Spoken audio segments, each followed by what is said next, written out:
Investigators find a clue they think will lead to a killer's front door, but instead find themselves heading down a blind alley. Now their most important evidence is withering before their eyes. When a man reports his wife missing, her abandoned car becomes the biggest clue, but it's the nosy neighbors who drive the investigation. 4 months into her marriage, a woman disappears, but when her body turns up, it's clear she was no runaway bride. Investigators must rely on flimsy evidence to bag her killer. For some lovers, marriage can be murder. Even though proving it may pose a challenge, killers can't divorce themselves from the consequences of their broken vows.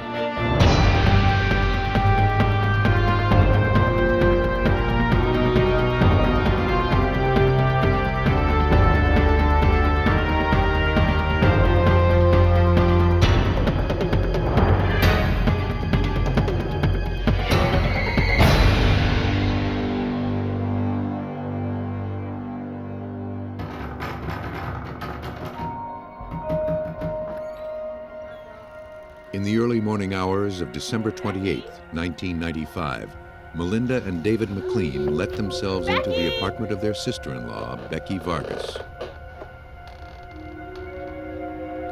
The telephone and electricity in her unit hadn't been switched on yet. Becky was separating from her husband and had just rented the Ogden, Utah apartment. Becky! She had told her husband, Stephen Vargas, that she was going to try to start organizing her belongings and would return in an hour or two. But that was several hours ago. Stephen had asked Melinda and David to check on her, since they lived nearby. Melinda, who was Stephen's sister and Becky's best friend, was glad to go. Though they didn't see Becky, all seemed quiet and safe, leaving them unprepared for what they found.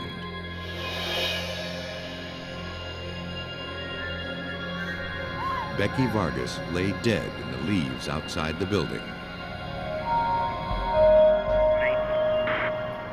Even before the sun was up, the Weber County, Utah Crime Scene Investigation Unit began its day processing the murder scene.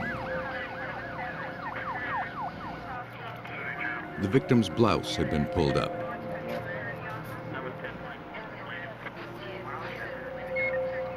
At first glance, the condition of her clothes made her appear to be the victim of a random sexual homicide. But a closer look revealed the story was not so simple. Criminalist Russ Dean thought the scene might have been staged. It was as if her body had been moved from one location to another. Her arm was under her body as if she'd been dragged. Her coat was removed and was under her body. The leaves were bunched up in certain locations around her arms and legs. And there was no other obvious indication of any type of sexual assault.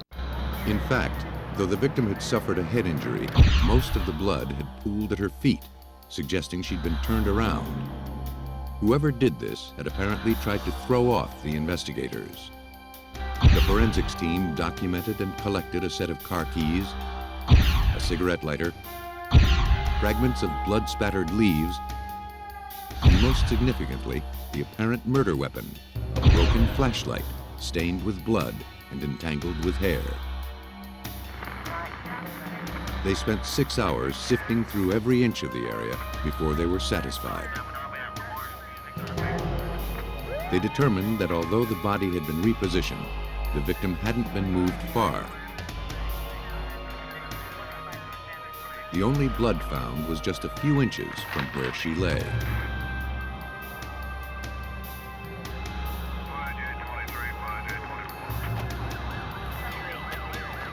Because the blood-stained flashlight was the most compelling clue, it was analyzed first at the Utah State Crime Lab in Salt Lake City.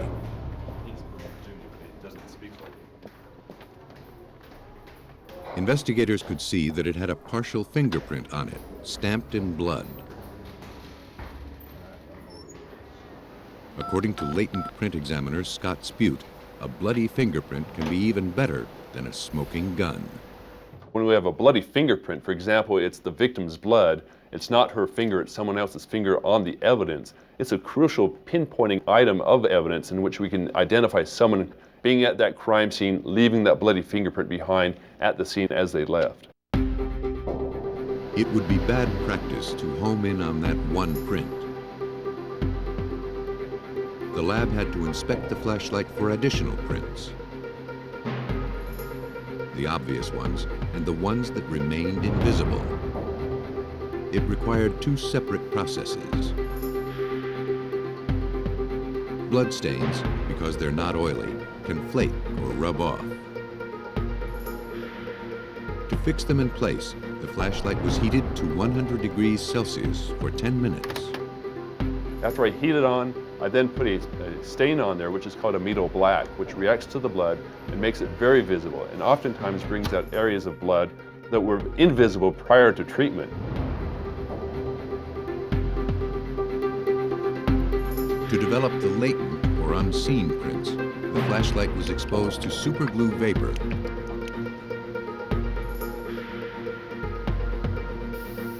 The adhesive bonds to the moisture on the print, creating a durable shell that exposes and preserves it.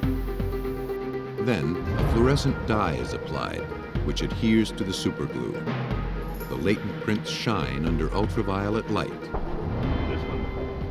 Testing revealed no other blood-stained prints. The original one, along with the latent prints, would have to do. Once a suspect was isolated, investigators were confident that the bloody fingerprint was all they'd need. While the clues were being scrutinized, Melinda McLean and her husband David went to the police station to give their statements. Melinda told police that she'd been best friends with Becky Vargas for 14 years. And then we went back. Becky had been married to her brother, Stephen Vargas, for 9 of them, but it looked like their marriage was coming to an end. As far as she knew, the split was amicable. But, you know, he's trying to work things out. Okay, no, I have a joke, babe. Okay, there's a screw up. Though Becky was having an affair that her husband, Stephen Vargas, may have suspected, there didn't seem to be a lot of tension between the couple. In fact, it was Stephen who had called the McLeans to look in on her after the police told him they had no officers available to check on his wife. David McLean, down the hall, told police a similar story. He said that Stephen Vargas had called him just before 11 p.m. the night before the murder.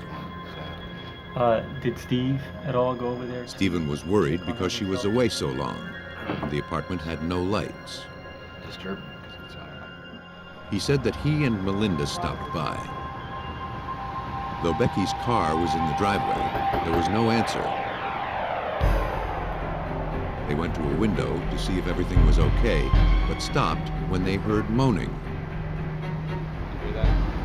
Yeah, it just sounds busy. They thought that perhaps her boyfriend was there, so they left.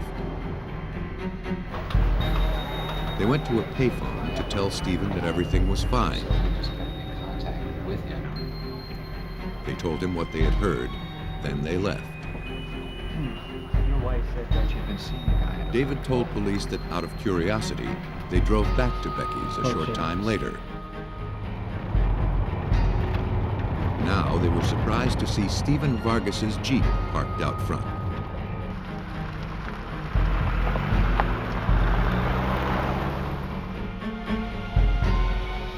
Soon he appeared from beside the building, got into the vehicle, and drove off. David said that they caught up with him. Stephen was wearing his bathrobe and slippers. Melinda.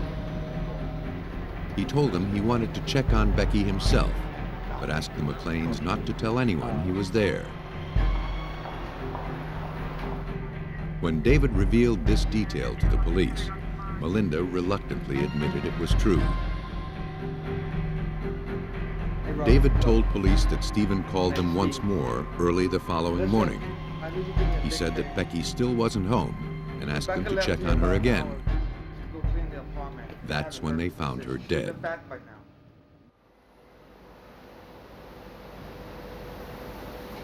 At autopsy, the medical examiner determined that the lantern found at the scene wasn't the actual murder weapon, but it may have been used to subdue the victim. From the shape of the wound, she was apparently struck down with a hammer or something similar. No such object was located. The killer was clever enough to carry off or remove some of the most incriminating evidence. Authorities hoped he'd left enough behind. At the police station, investigators continued to talk with the McLeans. Their detailed story seemed to pivot on Stephen Vargas.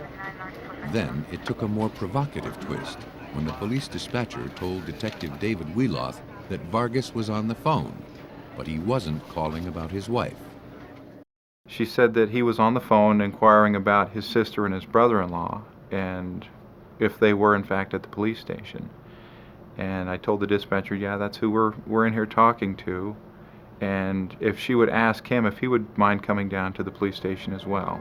For your separation. Police told him about Becky's murder and said that his in-laws were fine, I was aware of. but he might not be because Melinda and David saw him at the murder scene. Loved a lot, and He admitted that he was there that night, just as the McLeans had said. He peeked in the window, but he heard and saw nothing. Because the window was right next to where the victim was found, Wheeloth didn't believe him. If Steve had gone there to look and listen, I don't think it would have been likely that he would have not seen Becky lying just a few feet away. His suspicious behavior and the eyewitness testimony by the McLeans was enough to get a warrant to search Stephen Vargas's Jeep and to collect his fingerprints and a blood sample. Can you get a paper bag? Investigators were after anything that could link him to the crime scene.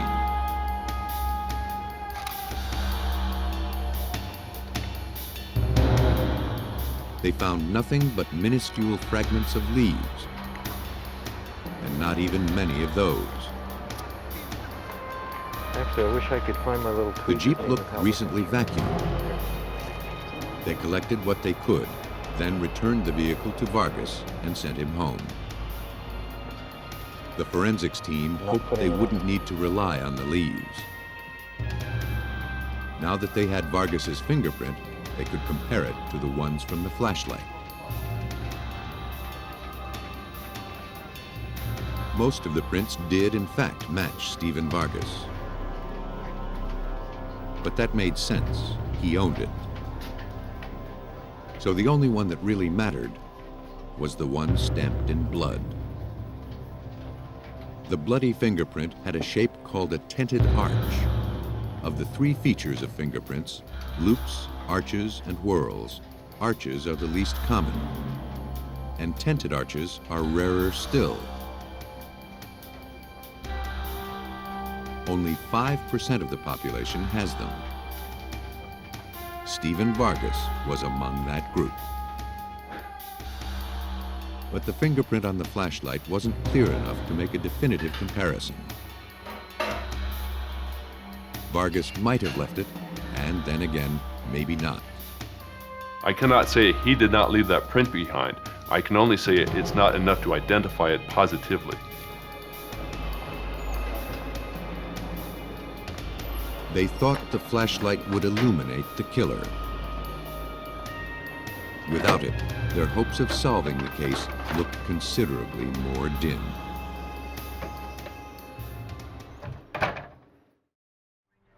Investigators working to solve the Becky Vargas homicide saw their most promising piece of evidence rendered useless. According to Detective Wheeloth, a case that had looked cut and dried now depended on very fragile clues. After we lost the flashlight, about the last piece of physical evidence we had that we could try and do anything with were the leaf fragments that were recovered out of the Jeep. If investigators could find specks of blood on the tiny fragments, they would support the idea that Stephen Vargas was close enough to the body to have tracked them into his Jeep.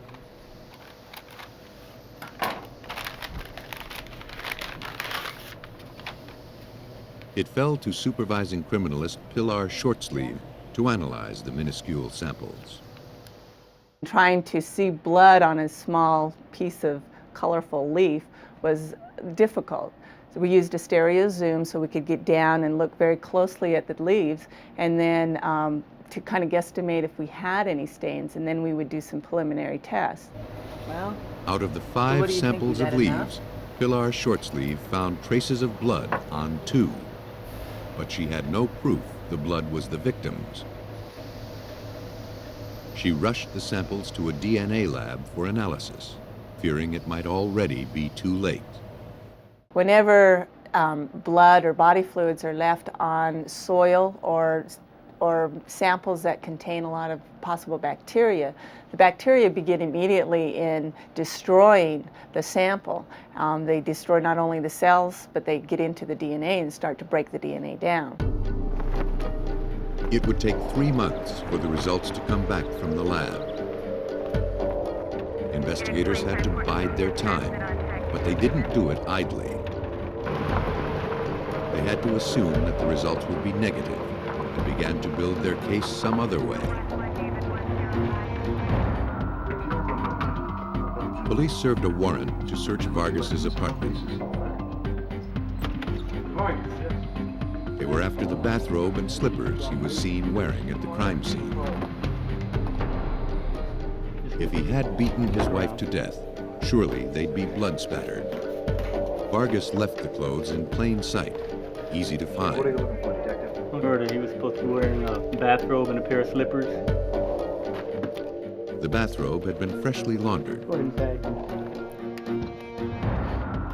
The slippers had no trace of debris on Go ahead them. and bag them. Bag them. That in itself was strange, considering he admitted walking outdoors in them.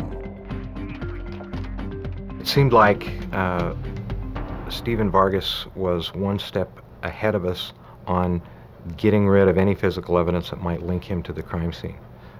It seemed like every step that we thought of to locate that evidence was foiled. Robert? But there was one clue he couldn't bury, because it was 375 miles away in Cheyenne, Wyoming. After several weeks of wrestling with his conscience, Vargas's half-brother, Robert Esquivel, called police to tell of a favor that Stephen had asked before Becky's murder. Steve had asked him if he would come out here and kill Becky for him.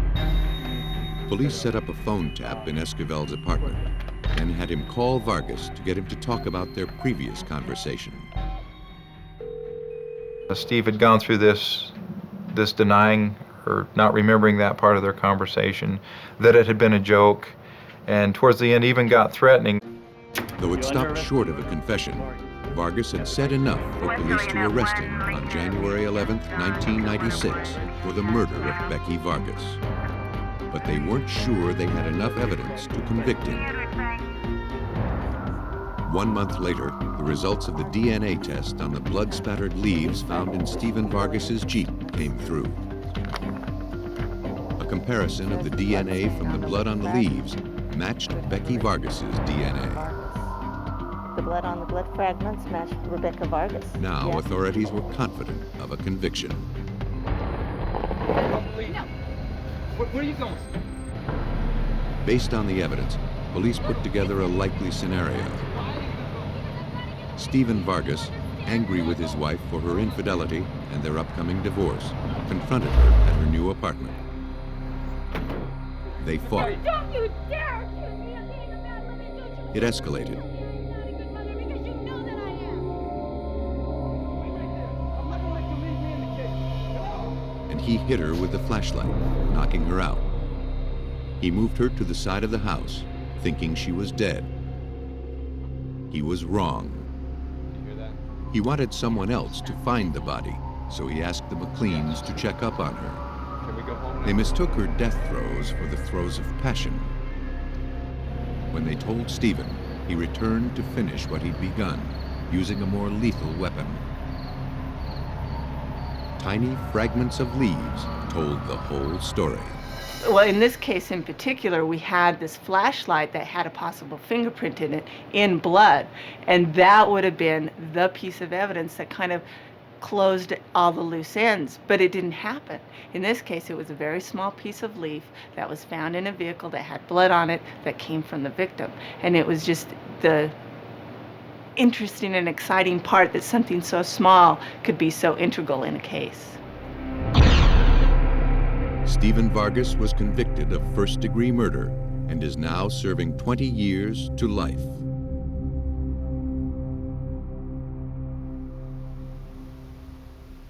The case of Becky Vargas began with the discovery of her body.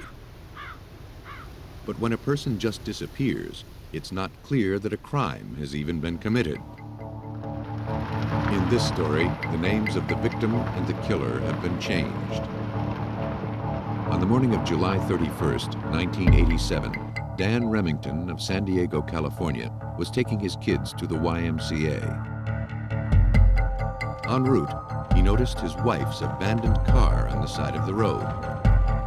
Not wanting to alarm his children, he dropped them off at daycare, then rushed home to call the police. San Diego police dispatched an officer. On his way to Remington's house, he stopped to examine the vehicle. The car apparently had a flat tire. The doors were locked, and he could see no spare, nor any sign of 29-year-old Liz Remington.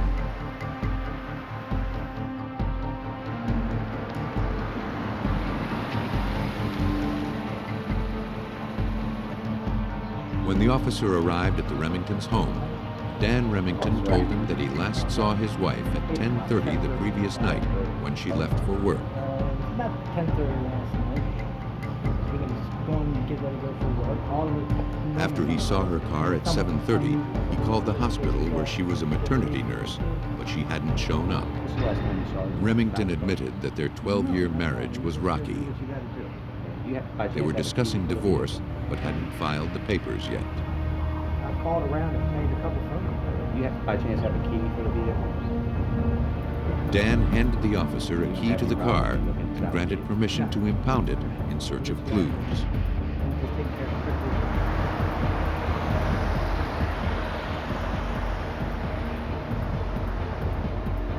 While it was possible that Liz's disappearance could be logically explained, missing persons cases fell under the domain of the homicide unit.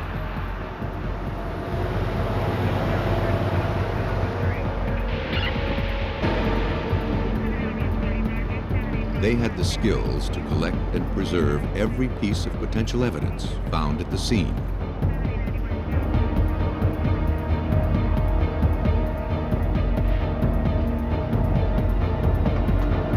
Check the spare yet? They found nothing obvious to indicate foul play and towed the car to the police garage.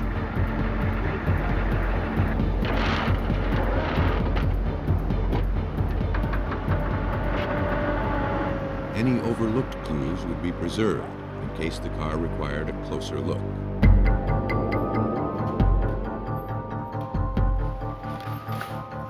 Detectives visited a nearby convenience store, thinking that Liz might have gone there after her tire went flat. The clerk told them that she had been in the night before. She needed to break a $20 bill to make a phone call. He didn't know who she called. Police remembered that Dan Remington told them she hadn't called home. It seemed reasonable to believe she may have simply run off with someone else.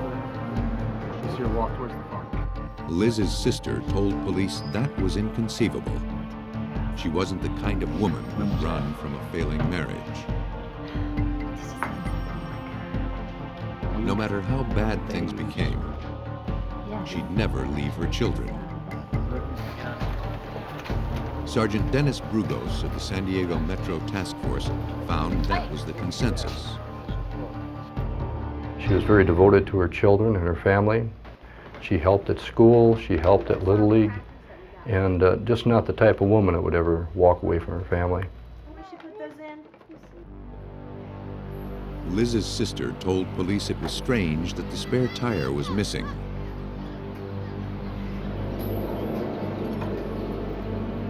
Dan had changed the oil 2 weeks earlier and made a point of thoroughly checking the car, including the spare. Investigators took statements from the Remingtons' neighbors. Describe his character. Many spoke of the deteriorating relationship between Liz and Dan. The information was duly noted, but in terms of evidence that any crime had been committed, investigators had absolutely nothing.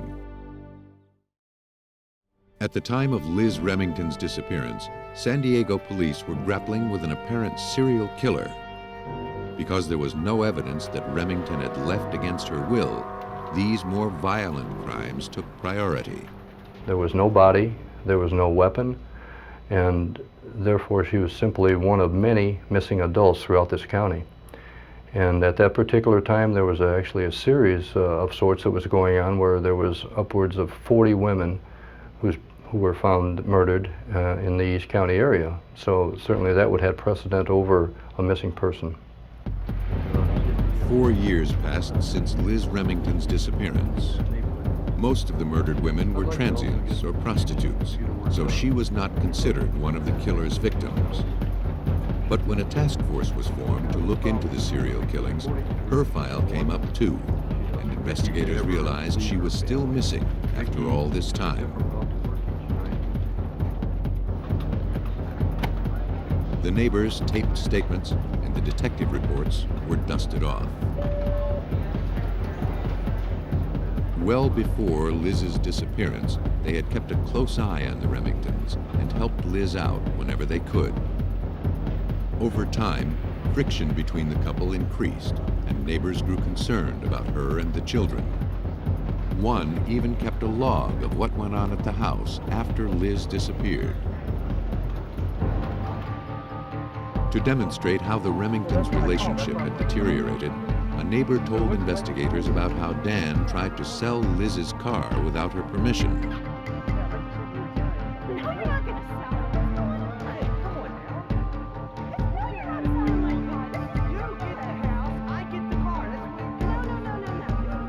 According to the neighbor, Liz wasn't just surprised, she was furious. A huge fight ensued. He said that the only reason Dan didn't sell the vehicle was because Liz had the only key and wouldn't give it to him. But police recalled that on the day Liz disappeared, Dan had the key to her vehicle in his possession. Police also learned that neighbors had reported seeing Dan Remington filling in a ravine at the back of his property with a bulldozer shortly after Liz's disappearance.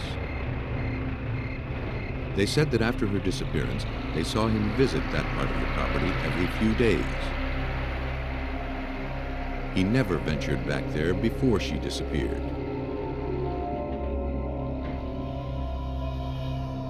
Remarkably, because the case had never been officially closed, Liz's car had remained impounded all this time.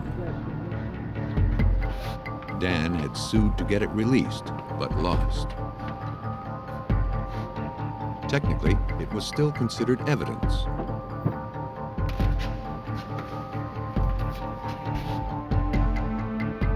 Now it would be looked at more thoroughly.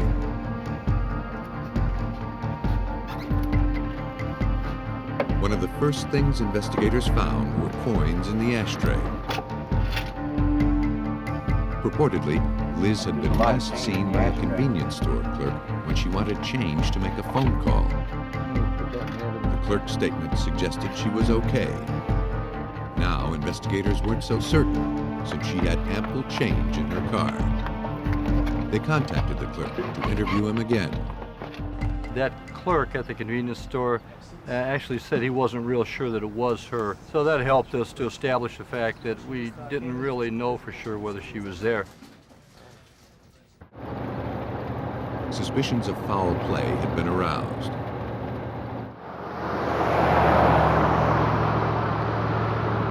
Rugos wondered if the flat tire could have been staged. He sent the flattened tire from Liz's car to Goodyear Tire and Rubber in Akron, Ohio. Their lab is designed to evaluate the causes of tire failure.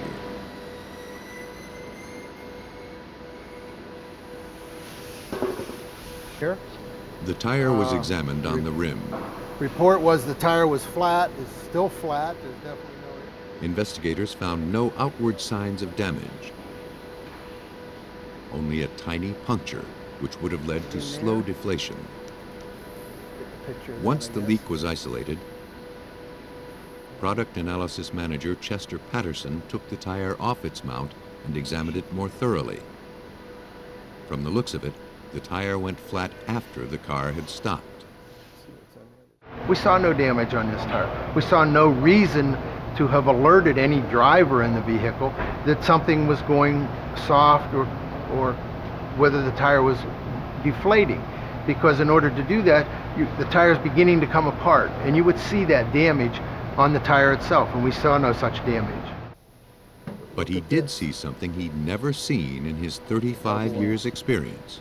The tire removed from Liz Remington's car had been punctured from the inside out. This tire has been punctured from the inside. See these two impressions, circular impressions, right under the punctures of the tire. And we noticed the rust that's contained in them. And it told me that somebody had taken a nail and pounded it through the inside of the tire to cause that circular nail head impressions on the liner itself. He concluded that the tire had definitely been tampered with. 4 years after Liz Remington's disappearance, investigators had enough to get a warrant to search Dan Remington's house.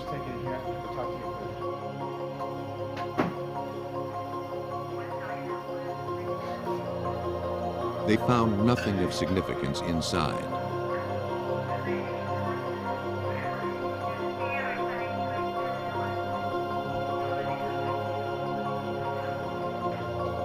Outside told a different story.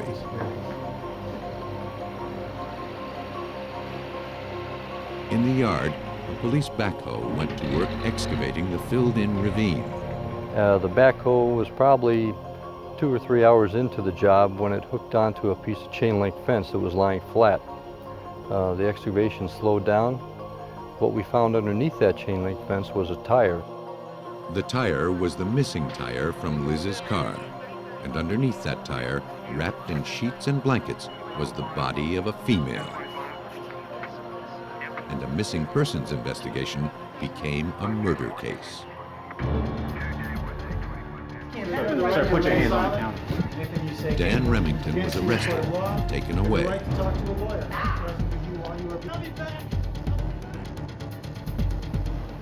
Officially, the body was considered a Jane Doe until a positive ID could be made. A forensic anthropologist determined the remains were those of a Caucasian female who had died of blunt trauma to the head. She had been in her late 20s to early 30s, about the same height as Liz Remington. It seemed like they had found what they were looking for, but the law required more proof than that. Forensic dentist Norman Sperber was called in. Everything hinged on the teeth. Teeth are the most durable part of the body, and we fortunately had dental films from her dentist.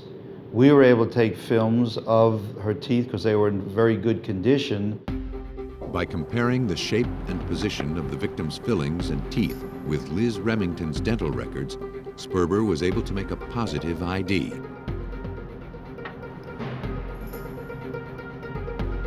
Liz Remington had been found.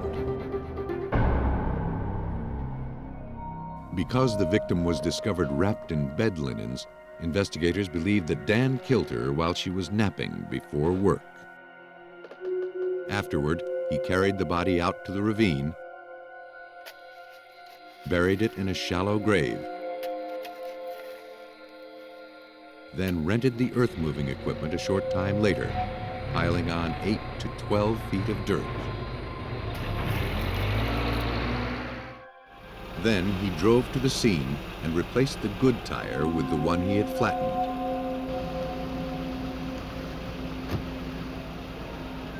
Next morning, he reported his wife missing, confident the police would never piece it together.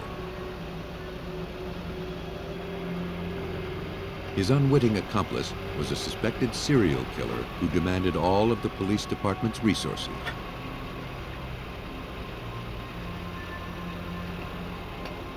But the clues eventually resurfaced, exposing the crime.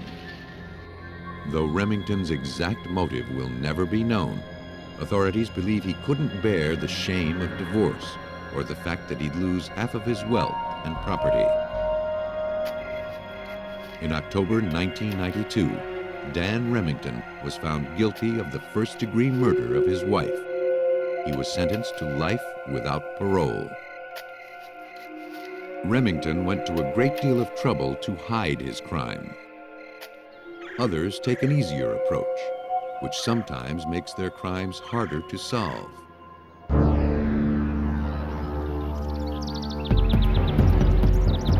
On September 21st, 1995, a body was discovered in a wooded area in Boise, Idaho.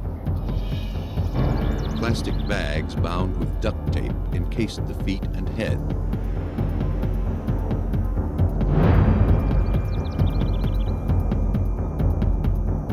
From its state of decay, it had obviously been there several days. No ID was found. No attempt had been made to conceal the body. It appeared to have been hurriedly dumped there. Because of its position and wrappings, investigators couldn't even determine the victim's gender without disturbing an already disturbing scene.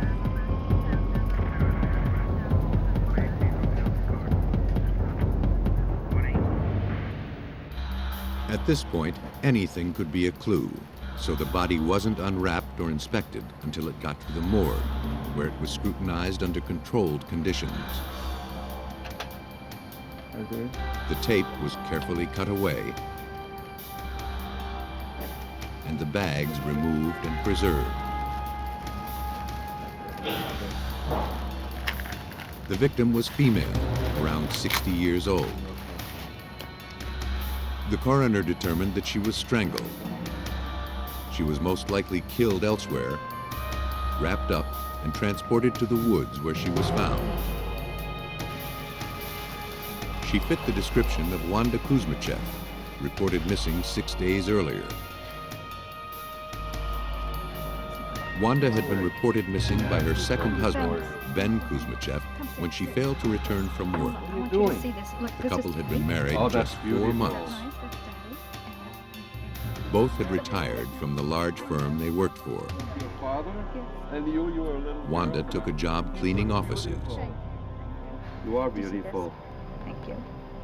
Ben, a Russian immigrant who had once been artistic director for the Idaho Ballet, now worked for a security company. After Ben reported her missing, detectives wondered if Wanda had had second thoughts about her second marriage and simply run off. But a check of her jewelry and possessions showed she'd taken nothing with her. That's never a good sign. And then her body turned up. The victim's car had not been found, so the bags she was wrapped in became the most important clue. Criminalist Cynthia Hill set to work examining them. It was all she had. Well, in this case, we didn't have a murder weapon. There were no eyewitnesses, and the place where Wanda was found was not the murder scene. So all these things were playing against us. Hill fumed the bags in superglue to bring out any fingerprints. The glue, contained in foil pouches, vaporizes and bonds to the print, preserving it.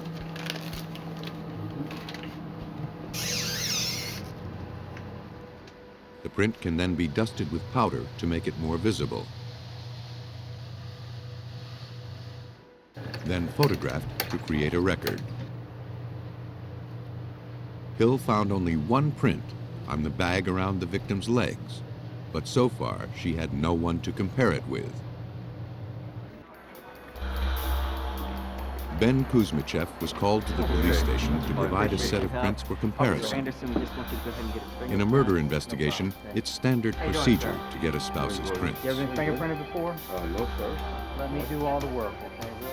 Usually, it eliminates the spouse as a suspect. In this case, that isn't quite how it worked out. I keep this? The print on the bag matched Ben's. That didn't necessarily mean he'd had a hand in his wife's murder. If the bag had been taken from the victim's own car, Ben might have handled it prior to its use in the crime. The print was lifted from a portion of the bag where one would normally grab it. In terms of evidence, it wasn't enough. These people are living together. They're touching objects that one another touch. You have to be able to find a fingerprint in a location where they wouldn't normally have touched, or it's in conjunction with another piece of evidence that puts them at the scene. Hill still believed that the bags might contain more prints. Though she didn't have the technology to lift them, she knew that the Royal Canadian Mounted Police Crime Lab did. If prints were there, the Mounties could find them, or so she hoped. She carefully packed her bags, sent them to Canada, and awaited the results. While Cynthia Hill waited for her prints to come from Canada, investigators in Idaho found Wanda Kuzmichev's car. More than a week had passed since her body was discovered. The vehicle had been abandoned in a store parking lot 4 miles from where she was found. Police processed the vehicle for fingerprints. They raised 2 prints from the trunk lid. Their placement suggested they were left by the person closing the trunk.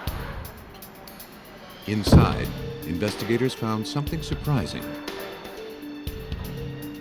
Nothing at all.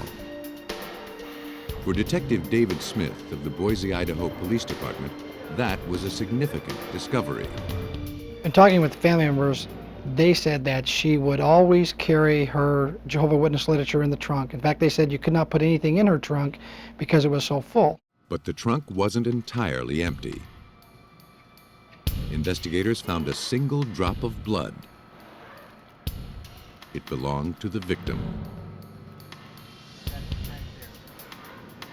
Whoever had put her in the trunk had also left fingerprints on the gear shift knob. Prints on the trunk and on the gear shift matched Ben Kuzmichev. Investigators faced the same challenges as before. The car belonged to Ben's wife. It stood to reason that he could leave his fingerprints on it. Still, it seemed strange that his were the only clear prints found, especially since he told police that as far as he knew, Wanda was the last person to drive the vehicle. The evidence suggested that Ben drove it last, leaving behind the clearest prints. Tests were conducted to show that in approximately 70% of all cases, the last person who drives the car and activates the gear shift lever will destroy the person's prints who drove the car prior to and leave their prints on the gear shift lever. The prints made detectives 70% sure that Ben Kuzmichev was lying. That wasn't good enough. An inspection of the car seat disclosed another clue. I knew Wanda's stature in that she was 5'4" and 140 pounds. When I looked at the seat, it appeared to me to be back farther than usual for a woman of that stature to be driving the vehicle. So I placed a female of 5'4", 140 pounds inside the vehicle. She was unable to reach the pedals, which appeared to be a comfortable driving position. Conversely, I put a male matching Ben's description, 5'11", 190 pounds, into the driver's seat, and they fit very comfortable. The experiment provided more circumstantial proof that Ben was a liar, but it still didn't prove he was a murderer. By now, the Canadian Royal Mounted Police Lab had performed their tests on the trash bag used to wrap the body of Wanda Kuzmichev. The test, called vacuum metal deposition, is a state-of-the-art method for lifting difficult prints from plastic. The bag was placed in a vacuum chamber and then pelted with ions of gold, which cling to the plastic but not to the oily prints. Then it's exposed to ionized zinc, which clings only to the gold, leaving the prints untouched and in contrast against the plastic. The process revealed a second print on the bag. According to Cynthia Hill, the position of this print was far more incriminating. The second fingerprint that was developed using the vacuum metal deposition proved that he had a direct contact with that bag because the positioning of the hand was in such a way that he would be grabbing the plastic bag, wrapping the tape around Wanda, and he would be the only one that would be leaving the fingerprint in that position at that time. In most cases, that would be enough to win a conviction. But investigators weren't so sure. Proving a spousal murder on fingerprints alone would be a hard sell. The prints and other evidence they'd gathered gave them enough to get a search warrant for the Kuzmichevs' home.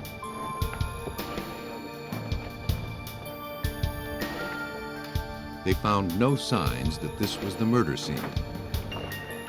But they did find the Jehovah's Witness literature that the victim's family said she never removed from her car. The items presented more circumstantial evidence that Ben had been involved in the murder. By January 1996, 4 months after the crime, investigators were still building their case against Ben Kuzmichev. Detective! He began to feel the circle of evidence closing in on him, and he announced he was going back to Russia. At that point, police had no choice but to charge him with Wanda's murder. Let me go. If he returned to Russia, he'd be a free man, beyond U.S. extradition. Though they had enough to arrest him, they weren't certain they had a solid case for murder in the first. Between the time of his arrest and the trial date, investigators continued to gather evidence against Kuzmichev. Under surveillance in jail, he couldn't make a move without authorities knowing about it. We placed monitoring devices on approximately 17 phones inside the jail at the Ada County Jail. That gave us the ability to monitor his conversations as outgoing as well as whoever he was seeing as a visitor. The end result was that we received nothing that could be used in court. Nothing incriminating came about the phone calls. But help came from an unlikely source. Kuzmichev had confided details of his crime to his cellmate. The prisoner, disturbed by Kuzmichev's lack of remorse, reported the details to authorities. He had nothing to gain by doing so. Ben and his cellmate were watching TV one evening when the news media broadcast that we had located a witness who had told us that she had, in fact, sold Ben duct tape and trash bags. The inmate told us that Ben found this humorous, that he had, in fact, purchased from this lady, but they were not the ones that we were looking for that he used in the crime. The inmate's information, though hearsay, provided one more strike against Ben Kuzmichev. Investigators realized they'd gathered all they were going to get. They weren't sure they had enough. But because Ben was likely to be released and flee to Russia, they had to take the case to trial. From what police could put together, 4 months after their marriage, Ben and Wanda's honeymoon was over. He had been dependent on her money, but wanted to return to his homeland. She refused to go. Their animosity built, and Ben strangled her. He wrapped her body in plastic bags, emptied the trunk of her car, loaded her in, and dumped her in the woods. Then he abandoned the car in the parking lot. Based on the accumulated evidence, Ben Kuzmichev was convicted for the second-degree murder of his wife, Wanda, and sentenced to 21 years to life. For Detective David Smith, solving this case meant more than simply delivering justice. You do become personally involved. I mean, this guy has come into your town, committed this heinous act, and now you have this grieving family that you want to do everything in your power to solve this case for. And that's how I personally take it, and I know any other seasoned homicide detective will tell you the same thing. When spouse kills spouse, the clues are sometimes difficult to read. But the marriage of forensic science with good detective work can bring together what the killer had tried to put asunder.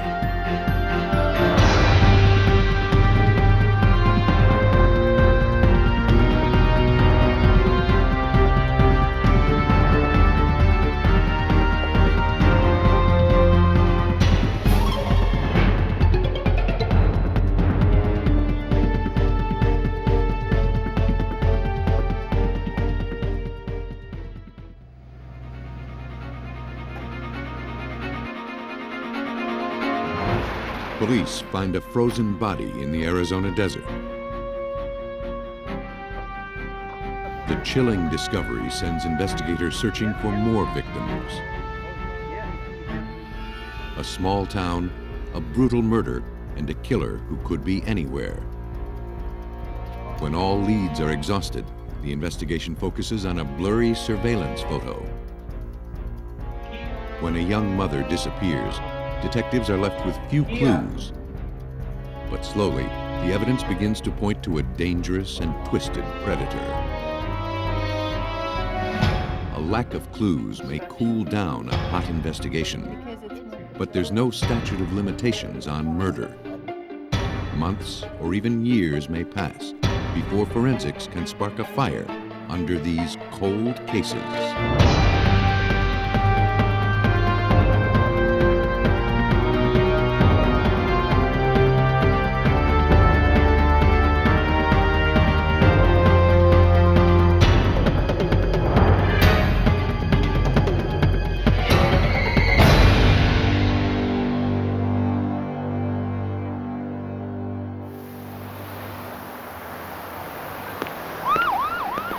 On June 3, 1991, investigators from the Costa Mesa, California Police Department pulled up to an abandoned car on the Corona del Mar freeway. They were responding to a call regarding a missing person, Denise Huber, age 23. No one had seen or heard from her for almost 24 hours, and that wasn't like her. Denise's best friend had found her car on the side of the road while searching for her. Investigators examined it closely, but aside from a flat tire, nothing seemed amiss. The only personal article they found was a pair of pantyhose on the front seat. Denise preferred to drive without them. Though nothing in the car tipped investigators about what had happened, Detective Ron Smith concluded that Denise ran into trouble soon after she had pulled off the road. What struck us as unusual about the scene and concerned us right from the very beginning was that very near to her car there were emergency call boxes, there were pay phones, there were all-night convenience stores, none of which Denise went to call her parents or to ask for help. We knew right away that something was amiss, something was wrong. The last person who saw Denise was her date from the night before. She had dropped him off after a concert.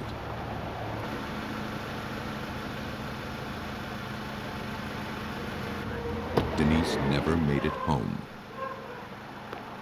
Bright, popular, just graduated from college, she wasn't the type to worry her parents by going off without a call or note. Her family and friends started to look for her the next morning. After recovering her car, the Costa Mesa police launched a massive search for Denise Huber. They notified law enforcement agencies across the country. They followed up every clue, every lead. Distributing with these flyers. Denise's friends and family put up posters and appeared on news programs begging for information. As the months and years passed, the tips dried up. But police kept Denise's case open and as active as they could. Every day we would do something with the Denise Huber case. We would review old leads. We'd go over old reports again. We'd look one more time at the photographs. We never gave up, even though we never really had anything good to work with. After 3 years, no one could tell her grieving family and friends what had happened to her. Denise Huber had simply vanished.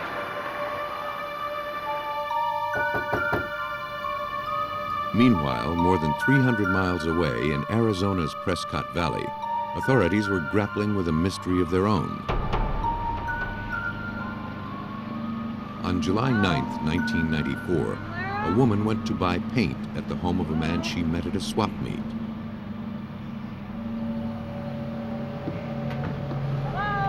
While she waited for him, she noticed a padlocked rental truck and the paint and chemical cans cluttering his yard. She thought they looked out of place for such a respectable neighborhood and wondered if any laws were being broken. Suspicious, she called a friend who worked for the police.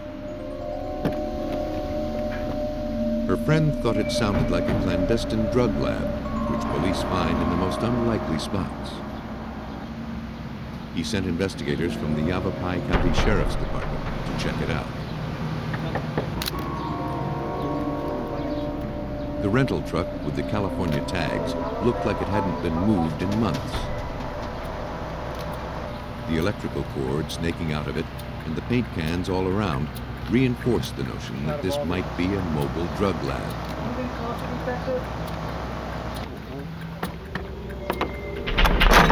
A check of the tag showed the truck had been stolen. Armed with a warrant, police cautiously opened the cargo door.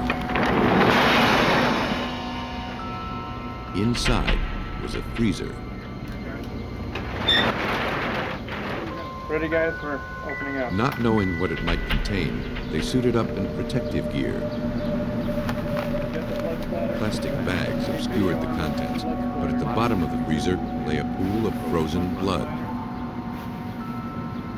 Carefully moving the bags aside, the officers expected to find nothing more than a deer.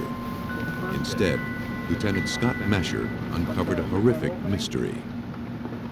Initially, when we opened the black bags and could tell that we had a human, a frozen body with handcuffs behind the back, ice crystals, it was grim. The homeowner still hadn't returned, so police ran the license plates on the white pickup, also parked in the driveway. The owner was identified as John Joseph Famolaro. Within an hour, Famolaro and his mother pulled up to the house. Sheriff's deputies took Famolaro into custody, charging him with stealing the rental truck. They were anxious to find out more about the body in the freezer.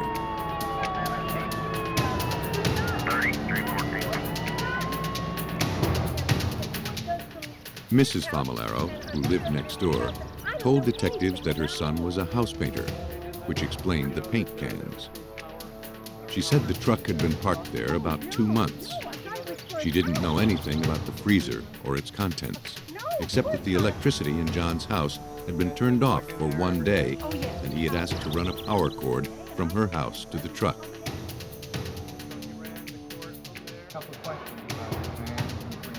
At the police station, Famolaro was polite but uncooperative. He refused to answer any questions and asked to see his lawyer. Without any assistance from their suspect, investigators would have to rely on physical evidence at the scene to identify the body in the freezer and to find out how it got there. They charged Famularo with homicide. First of all, we need to have a videotape The of next the room day, as it warrant is. in hand, investigators entered Famularo's house, hoping to find information about the victim in the freezer. In its frozen condition, they couldn't even discern the victim's gender. Look through these things on the chair. Famularo's house was crammed with his belongings. This was the home of a man who never threw anything away.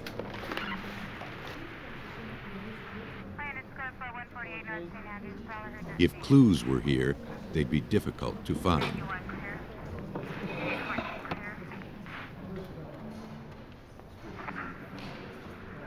After more than 2 weeks of searching, investigators found several promising clues. The first was a set of handcuff keys that matched the cuffs on the victim. Bag it and tag it. Okay. The next clue took investigators by surprise. 2 complete Los Angeles County Sheriff's Department uniforms.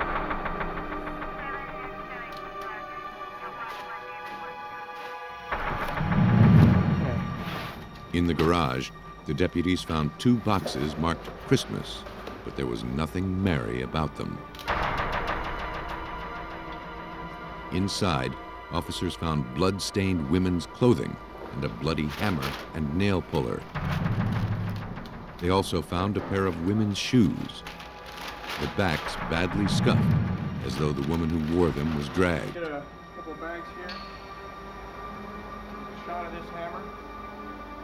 And that wasn't all. We did locate numerous female identifications. That included Social Security cards, I believe some driver's license, and other identification, obviously raising the concern of maybe we had additional victims. Yavapai County Police had to face the very real possibility that John Famularo was a serial killer.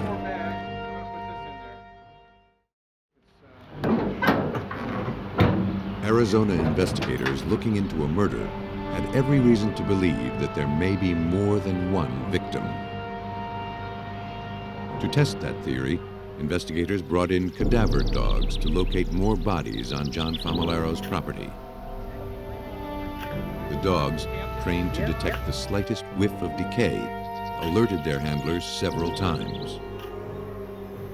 Officers dug up every spot and still found nothing. But they never completely gave up the suspicion that the killer had struck before. I just got the paperwork from Costa Mesa Police followed up on every piece of ID found in the Christmas boxes. Much to their relief, they found that each woman was alive and accounted for, except one from Costa Mesa, California.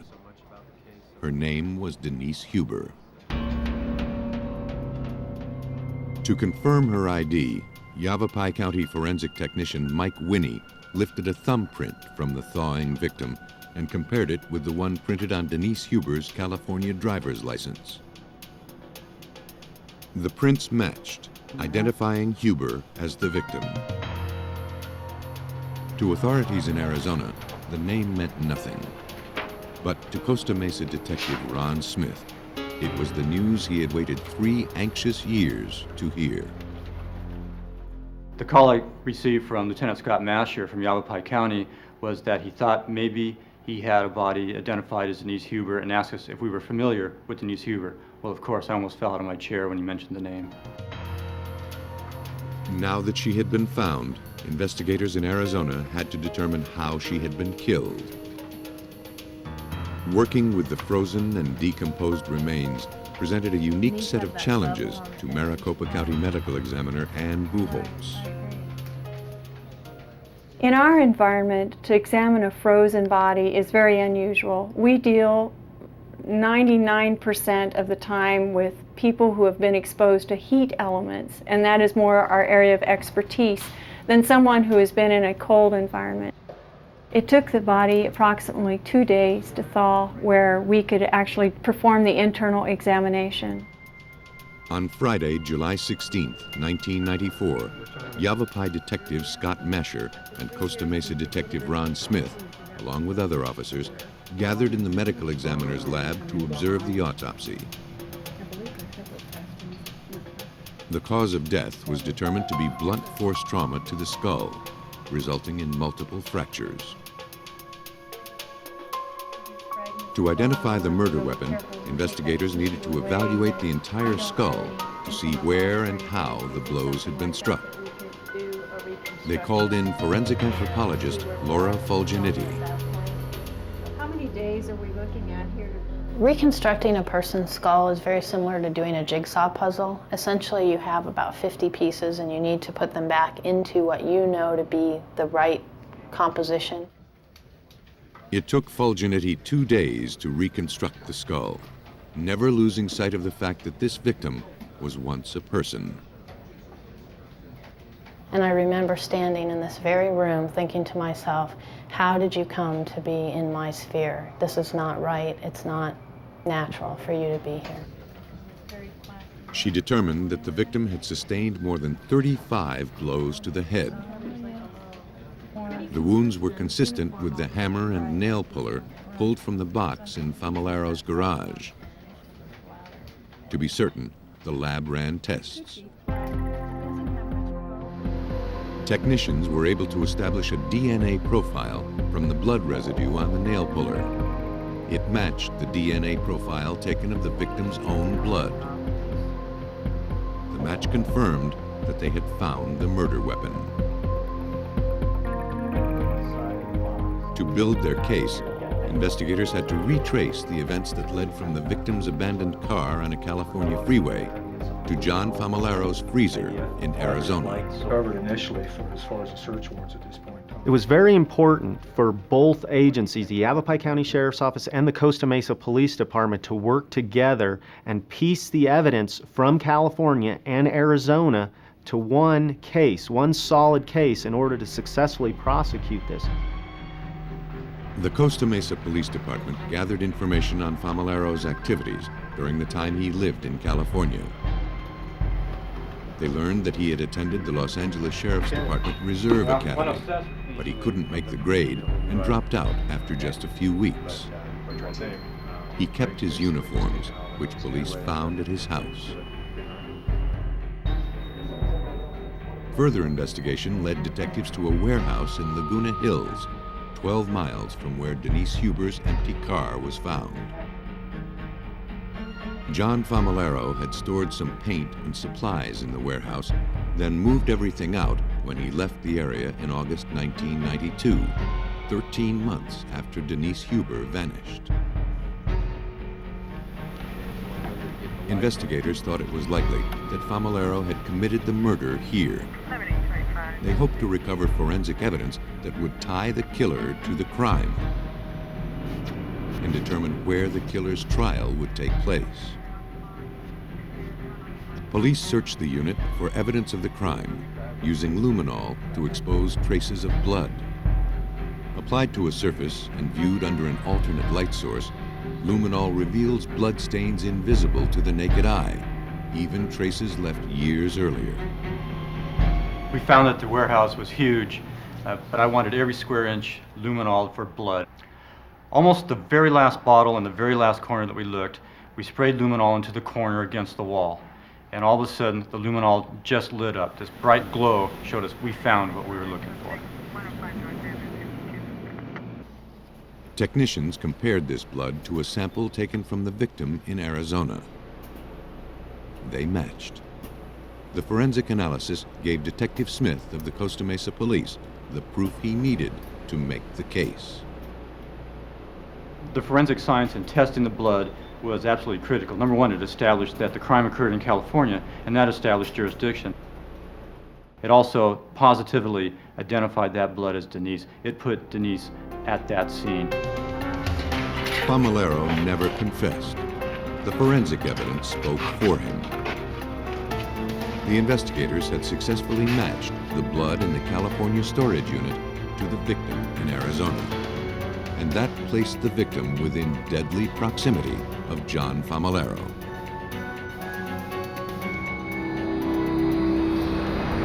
Authorities believe that Huber pulled off the road with a flat tire.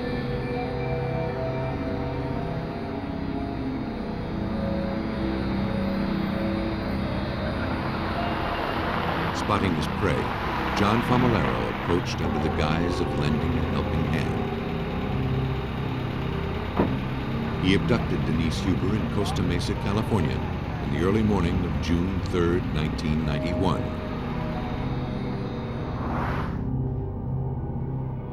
Famolaro murdered her sometime later,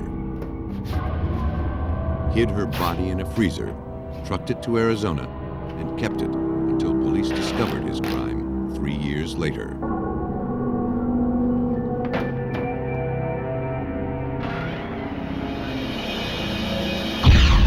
John Famolaro was sentenced to death.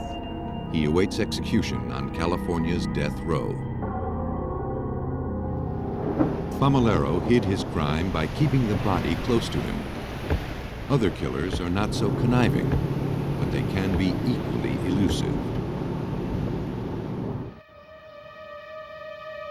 It was a December evening in 1990. Peggy Phillips wondered why her husband Dean was taking so long to lock up the laundrette they owned in Ozona, Texas. It was just next door, but he'd been gone 20 minutes.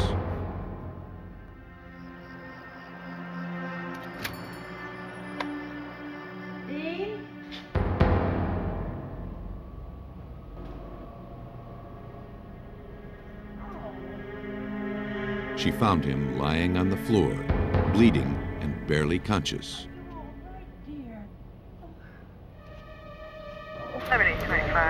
Police and paramedics raced to save him. Peggy thought that Dean must have fallen and hit his head. But the paramedics could see that this was no accident.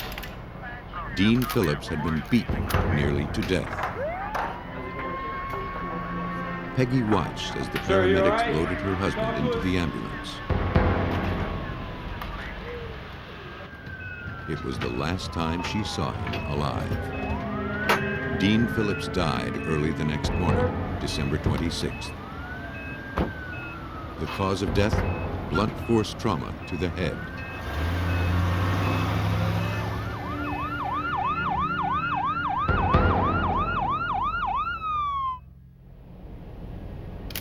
Investigators determined that Phillips had interrupted a burglary and paid dearly for it. They found only one hard clue, a single fingerprint lifted from a coin box left on the floor. They sent the print to the Texas Department of Public Safety. Like small-town police departments all over Texas, the Ozona police depended on the DPS crime lab for forensic services. This time, though, the Department of Public Safety came up empty. The coin box fingerprint didn't match anything they had on file.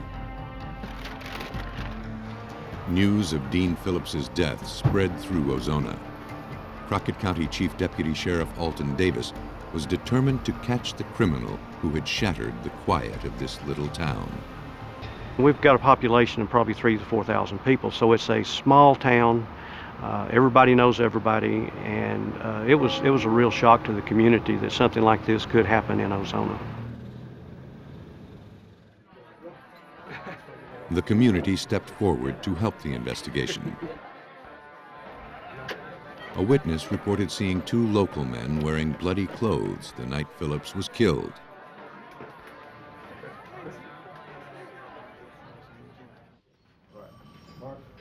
A warrant was obtained, and their bloody clothes were confiscated before they had time to launder them.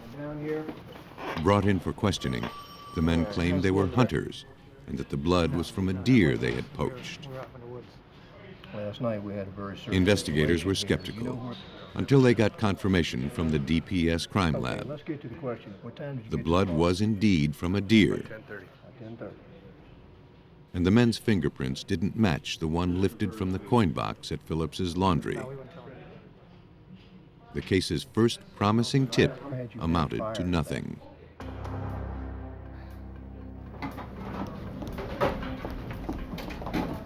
A clerk at a convenience store right off the interstate gave investigators their next lead. You got a couple minutes I can talk to you? Yes. A man came in an hour before the murder and asked where the laundrette was. And we're just checking the neighborhood. She described him as stocky, with dirty blonde hair and a t-shirt with radio call letters. Oh, yeah? Oh, what time was that? He drove a beat-up blue van with a green door on the passenger side. There may have been a passenger in the van. Investigators hope to see the suspect on the store's surveillance tape. Okay, good. Okay. Okay. Listen, you have a good evening. Thanks a lot. But the security camera was old. The man's face was a blur. Neither the DPS nor the FBI could enhance the image electronically. The investigators were convinced they had their suspect on this tape, but his image, like their chances of finding him, were dim. How you doing today? As the investigation into the murder of Dean Phillips continued, witnesses reported seeing a strange blue van in town the night of the murder. Some thought they saw two people in it. Sheriff Alton Davis believed that Phillips's killer was a stranger just passing through town. Ozona is right on Interstate 10, or more or less out in the middle of nowhere. This is the first one we've had where someone has came off the interstate and murdered one of our local people. Investigators knew the killer was probably hundreds of miles away by now. And then they got the call. A van, matching the one described by the witnesses, was stopped about 200 miles west of town. Davis sped to the scene. We found an old GMC van, light blue, that had a dark passenger door on it, dark primer colored. And we took photographs of the van. We talked to there was a Hispanic male driving it, which didn't fit the description of our suspect. The case had run into another dead end.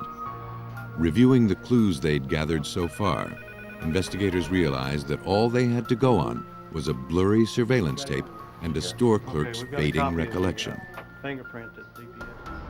They needed some way to turn these hazy clues into solid information. Then they recalled Karen Taylor, an experienced forensic artist with the Special Crimes Service of the Texas DPS. Taylor had worked with the Ozona police on missing persons cases. She is a pioneer in the forensic art and science of facial reconstruction, developing witnesses' vague descriptions into recognizable faces of criminal suspects. My function is to take some bit of information from a crime that occurs, produce some sort of a visual image that can be put out in the media, and hopefully it will trigger additional information that can be used to connect the crime to the victim or connect the crime to the suspect. Ozona police sent Taylor stills taken from the videotape. But after she had evaluated the black and white photos, she wasn't sure she'd be able to help. So I had a look at those stills to see just what I could determine about the face.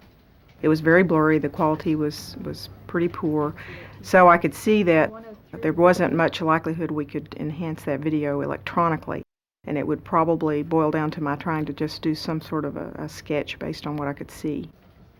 Taylor knew that while every feature might not be rendered perfectly, the sketch's resemblance to the suspect would be strong enough to help the investigation. Well, after years of doing this, I've come to believe that the most important thing to capture in a face for a forensic artist to trigger recognition is getting the proportions right. Each of the component parts in a face, each of the features, the eyes, nose, mouth, is important, but it's not as important as the arrangement of those features on a face. Taylor wasn't sure the image had enough information for her to work from. Then she noticed a feature she'd overlooked: the store clerk. She had talked with the suspect face to face. Taylor hoped the clerk might provide the missing details she needed to sharpen the picture.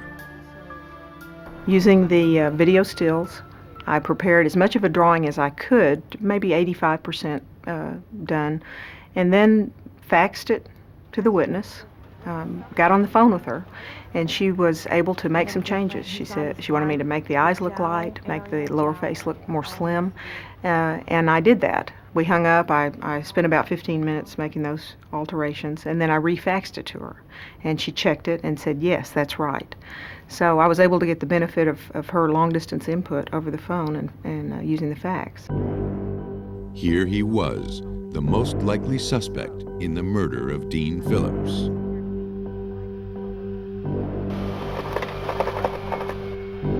The Crockett County Sheriff's Office prepared a crime bulletin. Karen Taylor's drawing of the suspect's face was circulated across the country and to every radio station where someone might recognize the call letters on the suspect's shirt. Taylor's drawing represented the investigation's last hope. But when all the publicity brought no response, the Dean Phillips murder case came to a dead halt. The beating death of Dean Phillips looked like it was destined to go unsolved. Sheriff Alton Davis and his team had exhausted their last leads.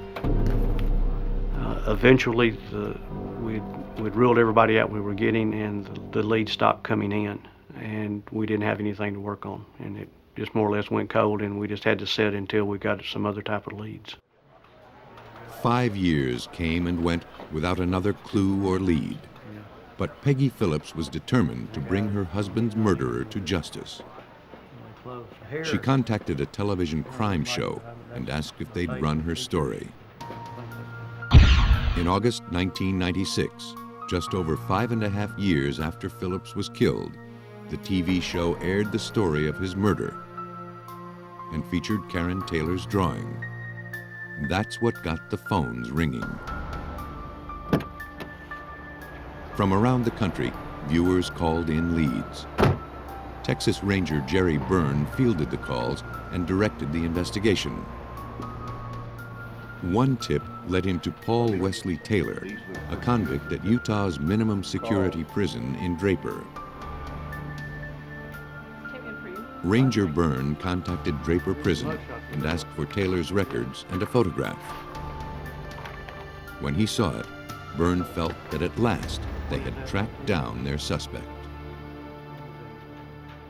The photograph of Paul Wesley Taylor was nearly identical to a composite drawing that a DPS artist had conducted back in 1991. Initially, I felt like it was too good to be true. Byrne sent Taylor's records and fingerprint card to the DPS. They matched Taylor's right ring finger with the coin box fingerprint. After years without progress, this was a giant step forward. Investigators went back to the original set of clues, looking for more connections to the suspect. They found out that Taylor's brother worked at a radio station with the call letters seen on Taylor's shirt. They were now certain Paul Wesley Taylor was involved with the murder of Dean Phillips. But they wanted to know about the van's passenger, a witness or possibly an accomplice to Phillips's murder. Taylor's arrest records showed that his girlfriend had been with him at the time of his arrest in Georgia. Georgia authorities located the woman. Her answers filled the remaining gaps in the case against Taylor. She told Ranger Byrne that they had traveled through Texas during December 1990 and that Taylor had pulled up outside of a laundrette and gone in. She saw him fighting, and he returned to the van with blood on his shirt. And she certainly didn't know that anyone had been killed. He never said that he killed him? She led investigators to a field where Taylor had ditched his bloody clothes, along with a stolen coin box. They now had a credible witness who placed Taylor in the laundrette at the time of the murder. Utah extradited Paul Wesley Taylor back to Texas. On September 15, 1998, nearly 8 years after the killing, he pled guilty to the capital murder of Dean Phillips. On the 21st, he was sentenced to life in prison. Forensic artist Karen Taylor had turned a single blurry photograph into an image that helped unmask and apprehend a bald-faced killer. When that photograph and drawing were presented, they knew that it was Paul Wesley Taylor. That photograph and that composite drawing is what broke this case open. Investigators speculate that Paul Wesley Taylor got off the interstate in Ozona to get some food and gas. Short of money, Taylor got the idea to knock over the laundrette after closing time.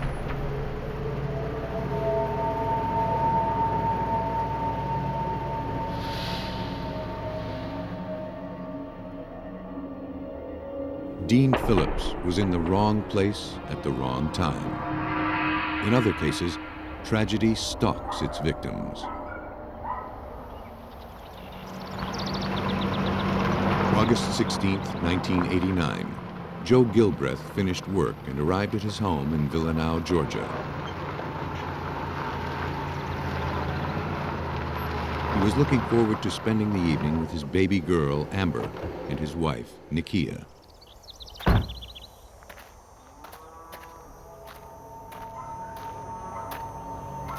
He noticed that his wife's car was gone. This was odd. Nikia was usually home fixing supper at this hour.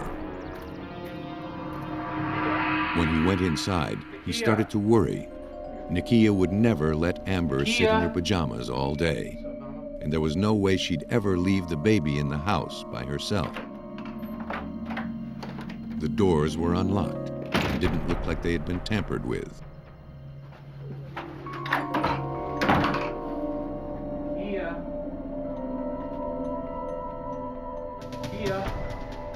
When Nikia's family told Joe they hadn't heard from her, he called the police.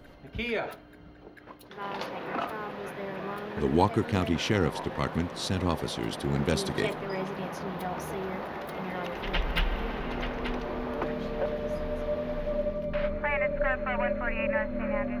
floor. Joe and his mother-in-law reported 3 missing items: a blue telephone cord that had been ripped from the wall, a bedspread that had a sheet stitched to one side, and all of Nikia's underwear. Based on what he found in the house, Detective Pat Bedford believed that Nikia Gilbreath's disappearance was more sinister than the simple missing persons case he was originally sent to investigate. My first impressions are, she was taken out of here bound. Somebody forcibly was taking her from this residence. When you tie that into the fact that it was realized that a whole drawer full of her undergarments and lingerie was missing, it makes you think that we're dealing with a serious crime here. Checked around, see if there's anything missing by chance. Took a shower. Joe Gilbreath told the police that the day had started like any other. I checked all the house and I could. The alarm went off at 5:30. Joe got up and got ready for work. Nikia went back to bed. And by 6 a.m., the house was quiet. Joe and the baby were the last to have seen Nikia. A squad car was stationed at the house in case she might return, but Nikia never came home.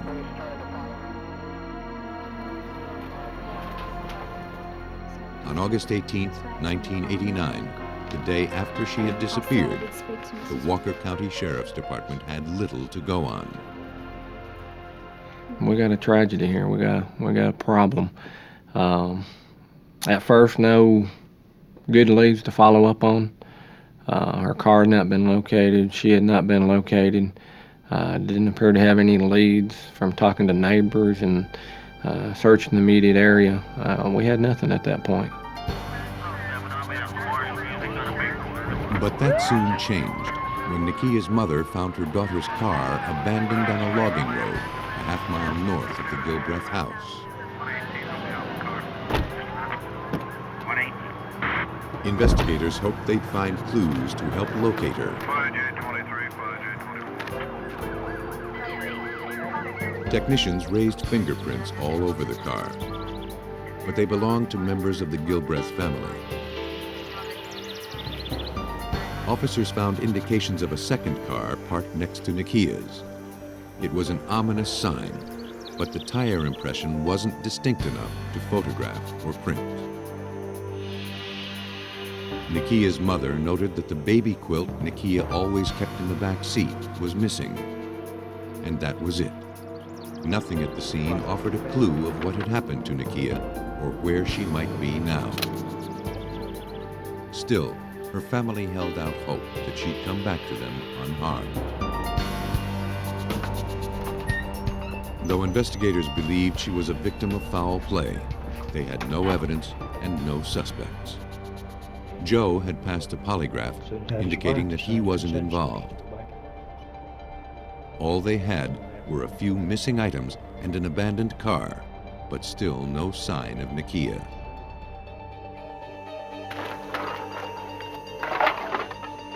Two days later, a boy collecting empty cans along the highway made a crucial, gruesome discovery.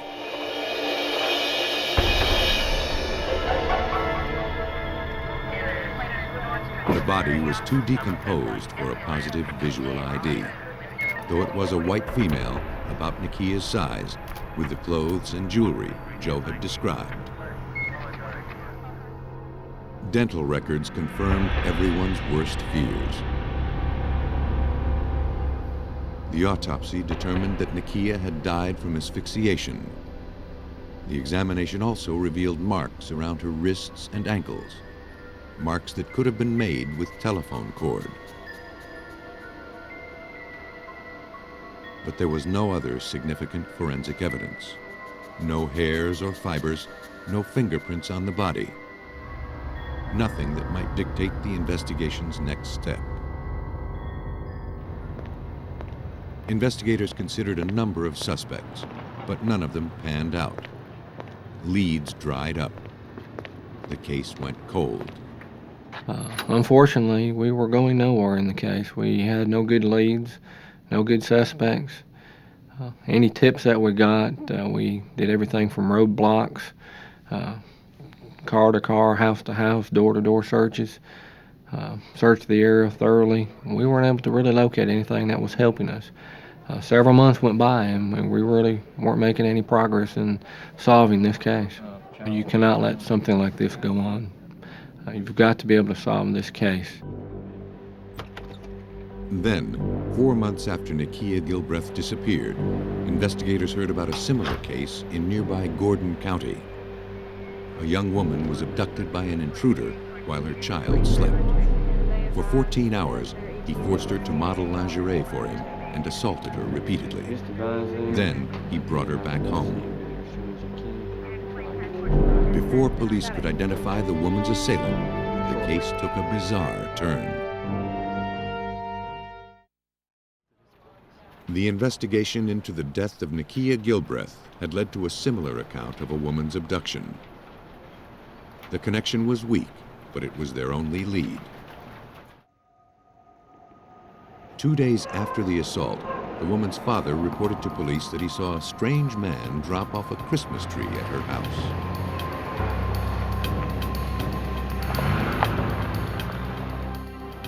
When investigators ran the truck's license plate, they discovered that it was registered to James Ray Ward. He worked for a nearby well drilling company. The woman picked out Ward's picture from a photo lineup. She recalled that during the day she was being held, she told her assailant that she hadn't had a chance to get her child a Christmas tree.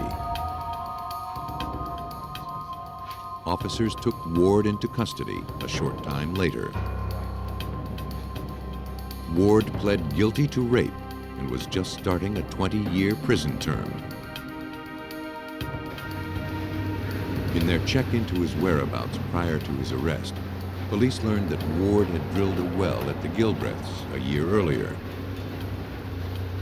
Then he returned to check on it in July 1989, just a month before Nikia was killed. Ward's employer said that drillers were never sent back to check on wells. Ward had acted on his own. The similarities between the abduction of his rape victim and the abduction of Nikia Gilbreath provided police with their only lead. When officers searched the home Ward shared with his wife and children, they found a stash of women's undergarments that didn't belong to Ward's wife. Detectives also uncovered a receipt for well drilling made out to the Gilbreaths. But it was much more than a receipt. Had directions, the road name, the mileage that would have led me right to the Gilbreath residence. The description of the victim he had written in there matched her description, including an age of a daughter that the victim had. Then we had our first direct link from the murder to a suspect. Investigators also found items missing from the Gilbreaths' home. A bathing suit bottom, a baby quilt, a bedspread, and a blue telephone cord. Got it. Phone cord. In order to build the strongest case against Ward, investigators needed to prove premeditation. They obtained a statement Ward had written regarding the abduction he'd pled guilty to. They wanted to compare this writing sample with the incriminating notes jotted on the Gilbreath's receipt found in his home. Document examiner Karen Scott performed the analysis. A handwriting comparison is basically a side-by-side comparison. I look for features in the writing of one set and I see if I find the same thing in the other set. And I'm looking for things like how the letters are on the piece of paper, how they're formed, how they're spaced. Scott looks for the idiosyncrasies, the little details that give a person's handwriting its individual character. For instance, the F in the word fine, it's very short, the very bottom of it. The D in the word road and side are written opposite the way people are taught. Staff first and then the round part. While this is not in and of itself a unique just to this writer, it is not the way it was taught to be done. After comparing the note with Ward's known handwriting, Scott was confident that both documents were written by the same person. Investigators then examined the bedspread, quilt, and bathing suit bottom found in Ward's house. Nikia's mother supplied the matching top, which she found in the Gilbreaths' home. Because hundreds of identical bathing suits were manufactured and sold, the prosecution had to prove that the bottom found at Ward's and the top found at the Gilbreaths were parts of the same suit. To make that assessment, the lab had to compare the amount of fiber wear on both parts of the suit. They concluded that the bottom matched the top. The suit belonged to Nikia Gilbreath. The investigation turned to the other two items, the bedspread and the baby quilt. Before she even put them under a microscope, trace evidence technician Terry Santamaria recognized their significance. I knew that these types of bedspreads did not come commercially from the manufacturer with a sheet sewn to it, so I knew that the item had been altered by somebody.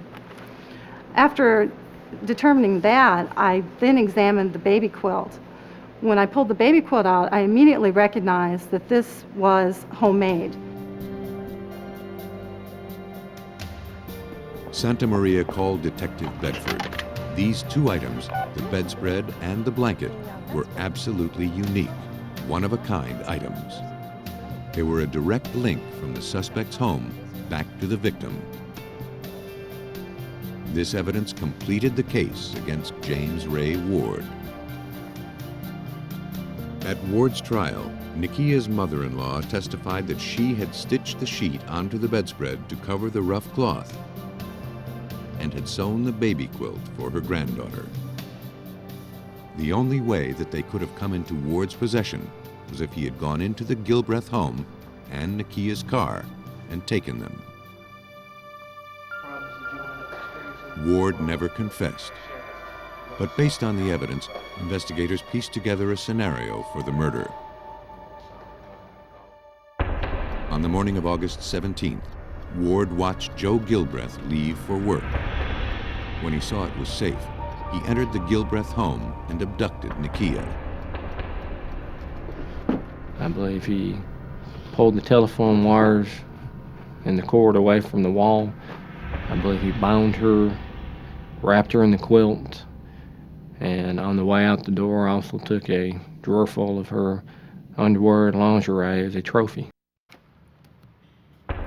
Prosecutors called Ward a meticulous, organized stalker with a perverted mind. Investigators speculated that he fantasized that the women he was assaulting liked him. That might explain why he returned to place a Christmas tree at the door of one of his victims' homes. Jurors convicted him of murder, and in July 1991, after deliberating just 3 hours, he was sentenced to death for murdering Nikia Gilbreath. When the leads disappear and an investigation stalls, that doesn't mean a case is closed. In a homicide, investigators have an arsenal of forensic techniques and all the time in the world to catch the killer.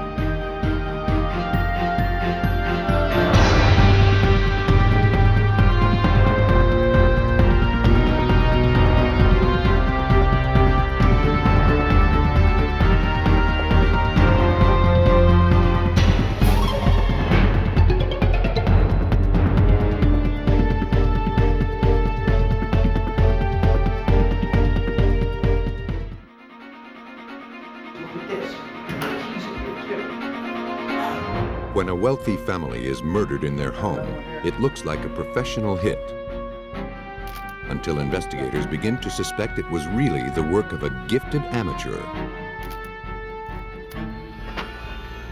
The investigation into the drowning death of a woman in Pennsylvania sends ripples out as far as North Carolina, where some dark secrets begin to surface.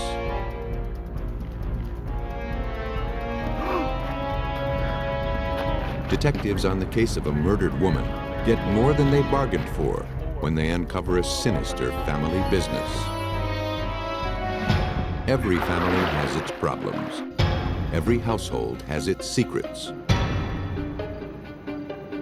But when the skeletons in the closet are real, forensics is called upon to get to the bottom of those family plots.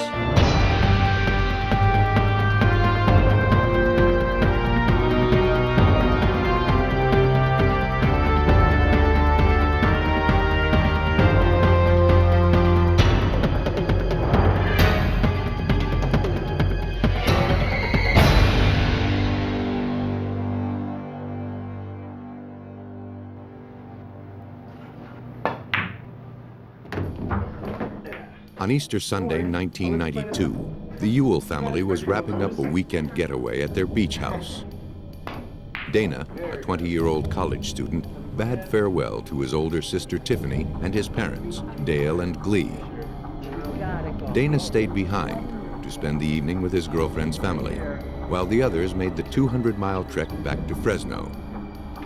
See you home. Have a nice flight. It was the last time Dana would see them alive. 2 days later, when he couldn't get his family on the phone, Dana called a neighbor to check on the house. The neighbor, accompanied by the Ewell's housekeeper, made a gruesome discovery. Mr. Ewell lay dead on the floor. He appeared to have been shot in the back of the head. As investigators from the Fresno County Sheriff's Department searched the house, they realized that Dale wasn't the only victim. His daughter Tiffany and his wife Glee were also found dead. Like her father, Tiffany had been killed execution style, ambushed with a single bullet to the back of the head. But Glee had known what was coming. It seemed that she had tried to run before bullets to the back and shoulder stopped her. The gunpowder residue on her sweatshirt told investigators that the killer had then fired into her body at close range. Based on the condition of the victims, investigators knew that the Ewells must have been killed almost immediately after they returned from the beach 2 days earlier. 5 spent slugs were collected from the crime scene. 1 more was found in Glee's body. Okay. In the master bedroom, investigators found an opened box of 9mm ammunition and an empty gun case. The owner's manual showed that the missing weapon was a Browning 9mm pistol. Since much of the house was ransacked, detectives first theorized that this was a burglary attempt gone awry. But the evidence didn't support that theory. No, looks like an amateur job. There was no forced entry. Many valuable items, including Dale Ewell's gun collection, were left in the home. Rather than use pillowcases to collect the loot, bed sheets were laid out and loaded up with worthless items like audio cassettes and coins. To homicide detective John Souza, even though the killers slipped in and out without notice, it just didn't look like a professional burglary. A good burglar searches dressers and stuff by starting from the bottom and going up. That way he never have to close a drawer. He opens the bottom one, he searches it, he opens the next one, and they all stay open. Where here was a combination of everything. There was no pattern at all. The crime had been planned out to a T. Though many neighbors were in their backyards on Easter Sunday, no one noticed anything strange at the Ewell house, nor had they heard gunshots. Given the amount of forethought that must have gone into the murders, detectives could not discount a professional hit. Nor could they overlook the prospect that someone might be coming back to finish off the sole family survivor, Dana Ewell. Glad to have you in here. He returned from school and met with investigators. If he feared for his life, he was hiding it, along with his grief. Really appreciate that. He's been just told that his family is dead, all his family. There's not a tear. And it just amazed me. I'm going, well, I'll give him the benefit of the doubt, maybe he's in shock. He told police that his mother had once worked for the Central Intelligence Agency. His father, who owned an airplane dealership, had a reputation as a ruthless businessman. As Dale's $8 million fortune grew over the years, it seemed likely that he'd made some enemies. Investigators delved into the family's personal and financial background, probing for dark secrets. None were found. Glee's history as a translator with the CIA was uneventful, and though many people seem to have disliked Dale Ewell, none had a motive to kill him and his family. What's this? Our lab technician. Dana was asked to inspect the house, keeping an eye out for anything missing. As you can see, the blood stains here. We're not sure whose blood that was. Detectives noticed that he seemed unaffected by the blood-stained carpet. But he became indignant when he saw that investigators had damaged a light fixture. What happened here? Did your people do this? Immediately after the funeral, he started spending money. He lavished his girlfriend with expensive gifts and purchased a $130,000 plane for himself. It was suspicious behavior, but Dana had an alibi. During the murder, he said, he'd been 4 hours away with his girlfriend's family. The girl's father, an FBI agent, confirmed it. If you could take Dana stood to gain millions of dollars from his family's death, but his perfect alibi meant that he couldn't have been the shooter. Detectives hoped that forensics would help find out who was. But there was little to go on. No footprints or fingerprints. Even the shells had been removed. The only physical evidence was the 6 9mm bullets expended at the crime scene. All hope of solving the case rested in the hands of ballistics experts at the Fresno County Sheriff's Department. The crime lab determined that the bullets had come from the box of ammunition found in the victim's nightstand. Identical scratch patterns told investigators that all 6 bullets had been fired through the same barrel. But when these marks were compared with ones from a Browning pistol like the one stolen from the Ewell's house, investigators found an obvious discrepancy. The scratches that indicate rate of twist didn't match. Rate of twist is the distance it takes a bullet to complete a single rotation. The Browning has a rate of twist of 10 inches, but the murder bullets showed a 12-inch rate of twist. For criminalist Alan Boudreau, there was no mistaking the findings.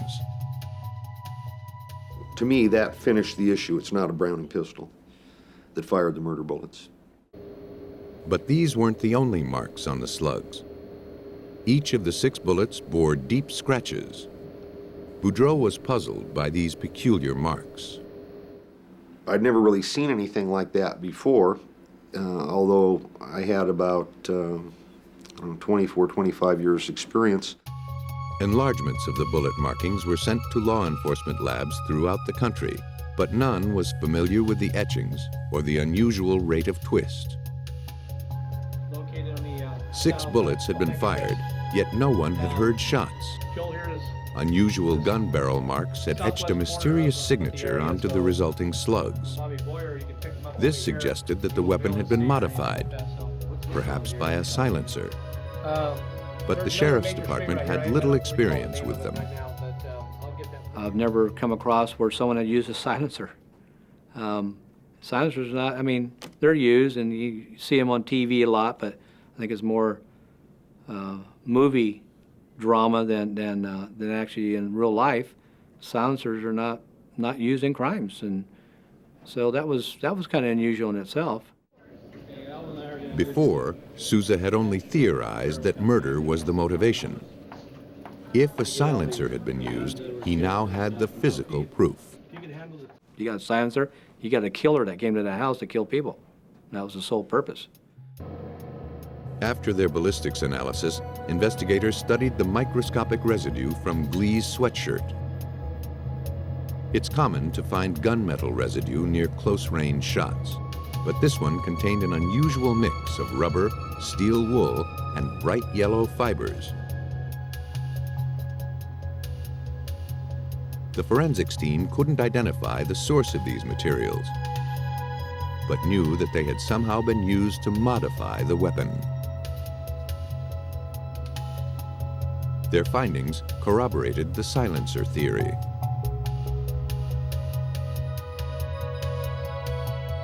They proved that on Easter night, someone had entered the Ewell home with a deadly agenda. He ransacked the house to make it look like a burglary and stole the victim's gun to throw detectives off track. But he had used ammunition he found in the home.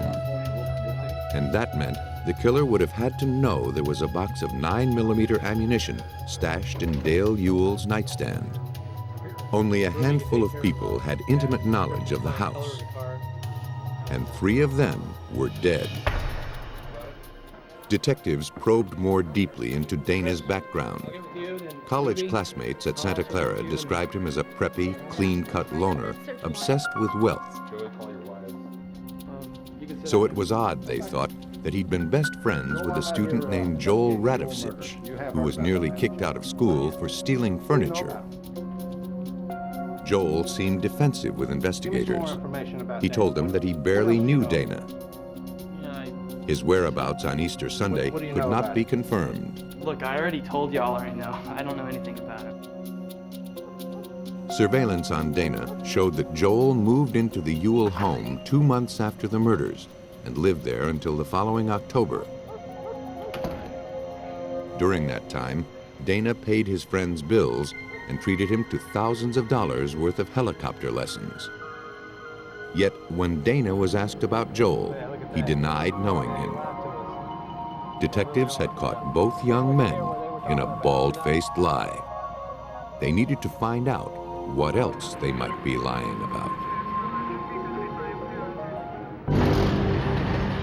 More than a year after the triple homicide of a wealthy Fresno family, detectives still didn't have enough evidence to prove that Dana Ewell and Joel Radovsich were involved. And the pair was well aware of that fact. When Dana returned to Santa Clara the following spring, they communicated only through beepers and payphones. Dana was skilled at dodging the detectives. Dana was always looking over his shoulder, very cautious. He would go to the Jet Center in San Jose Airport, and they had insulated booths, payphone booths, and most of the calls were from those. And you couldn't even stand outside the booth and hear what was being said. Joel wasn't as careful. He was overheard telling Dana that he was worried about what the investigators might have on them. Unfortunately, it wasn't enough to tie the young men to the murders. Investigators obtained a search warrant for a duplicate beeper so that they could monitor Joel's pages. Weeks passed without any suspicious calls. Find out who it is. Then, in October 1993, Joel got a page from a man detectives knew very little about. His name was Jack Ponce. Okay, there it is. He and Joel used to go target shooting together. Ponce admitted that just 11 days before the Ewell murders, he had purchased a Feather Industries 9mm semi-automatic rifle. He said he bought it to kill opossums. Detectives thought that was an odd choice of weapon, and when they asked to see it, Ponce said that the gun had been stolen. If investigators could somehow tie the missing rifle to the bullets and residue from the crime scene, they'd be able to connect Radovsich and Ewell to the triple homicide. Ponce, realizing he was implicated in the murders, turned state's evidence. He admitted that he'd purchased the rifle for Joel. Days later, Joel told Ponce he'd killed the Ewells and asked him to dispose of the weapon. Ponce threw it away. The murder weapon was gone, but another piece of the puzzle fell into place when investigators learned that Dana had purchased a book on how to build a homemade silencer. I purchased the same books that he had purchased, and brought them home, and of course I gave them to Alan Boudreau and says, make a silencer per this book. Boudreau built a silencer to the book's specifications. Among the materials were tennis balls and steel wool, consistent with the residue found on Glee Ewell's sweatshirt. But the real proof was in the firing. For that, they'd need the gun. After interviewing 90 firearms manufacturers worldwide, investigators discovered that the rare Feather Industries rifle is the only 9mm manufactured with a 12-inch rate of twist. Even though he didn't have Ponce's rifle, Boudreau could still perform tests on other weapons of the same model. He spent months tracking down 9mm feathers with serial numbers close to the one registered to Ponce. The barrels of these guns would be nearly identical. Boudreau test-fired the weapons through sticky paper to trap any microscopic particles blown through the barrel.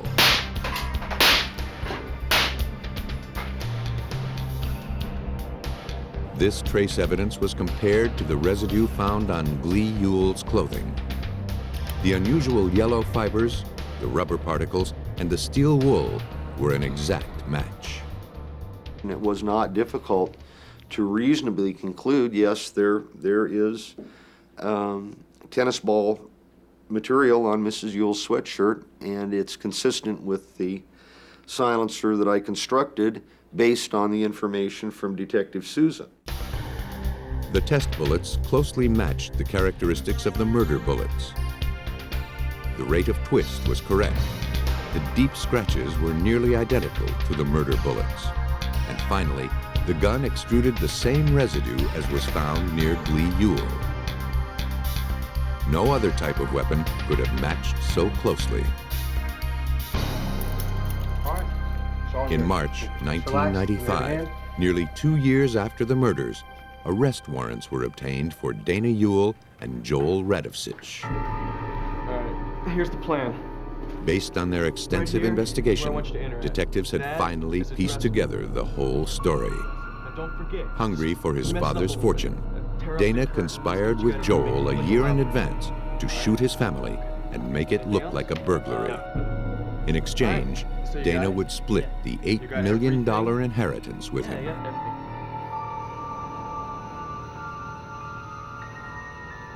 While Dana established his perfect alibi 200 miles away, Joel slipped into the Ewell home with a spare key. He shot Dana's sister and mother first, then waited for Dale. They'd figured that without the weapon, they couldn't be tied to the murders. But as cleverly as they'd planned, Dana and Joel's designs weren't bulletproof. Neither man ever confessed. In May of 1998, Ewell and Radovsich were found guilty of 3 counts of first-degree murder and sentenced to life in prison. In the Ewell case, creeping suspicions undermined a tight-lipped conspiracy. Elsewhere, a murder investigation was triggered by an innocent comment. Allegheny County 911, what's your On November 7th, 1994, police in Pennsylvania responded to a 911 call from a distraught man named Timothy Boskowski. Calm down, sir. Calm down. What's your address? Lee, we got a detail in Ross Township. It's a white female found in a hot tub. His wife, Mary Ann, had lost consciousness in the hot tub. He couldn't resuscitate her. Police arrived to see paramedics attempting to revive her. What happened this evening? Their efforts failed. Is she gonna be okay? I was inside, she was out here in the hot tub, and I saw her, and I just... Her heart stopped as she was rushed to the hospital.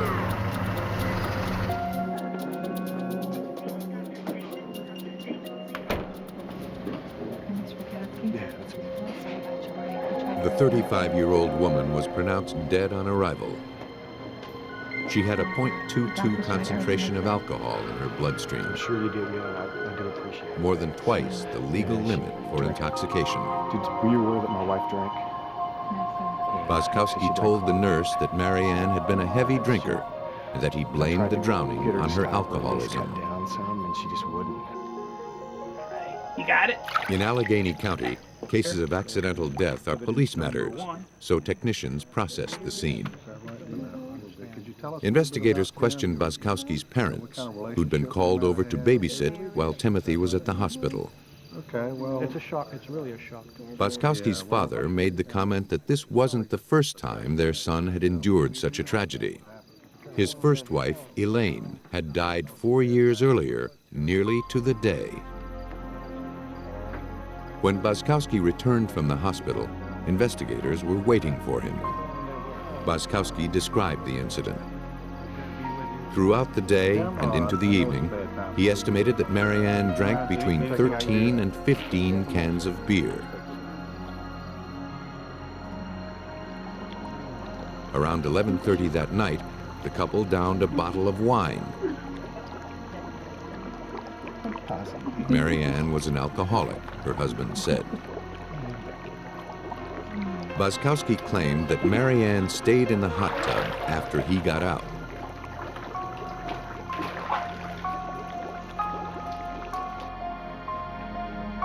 When he next saw her, he said, she was lying on her side in the water.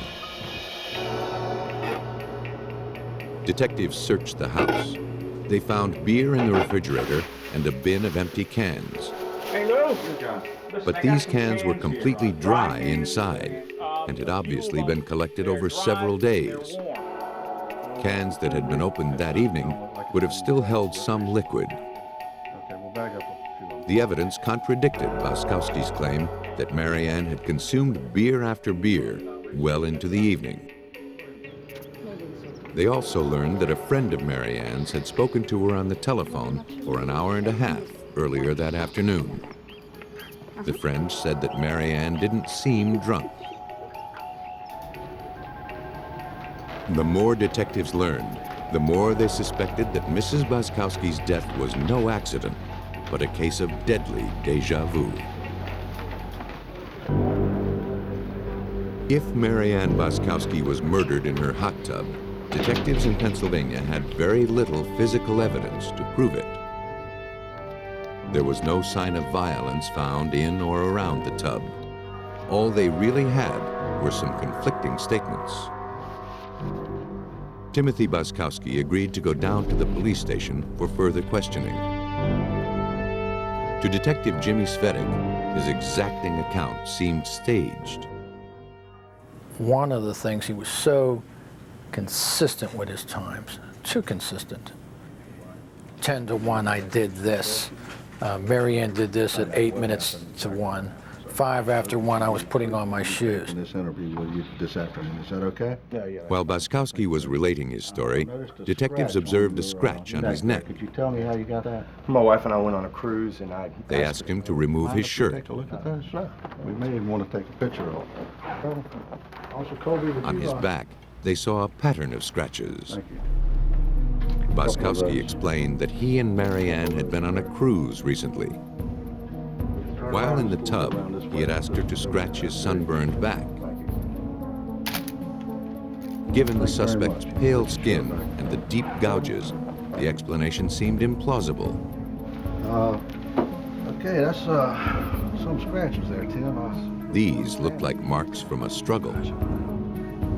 When investigators questioned Baskowski about his first wife, his demeanor drastically changed. No, I'd rather not discuss that at all, if that's all right. He cut the interview short and demanded a lawyer.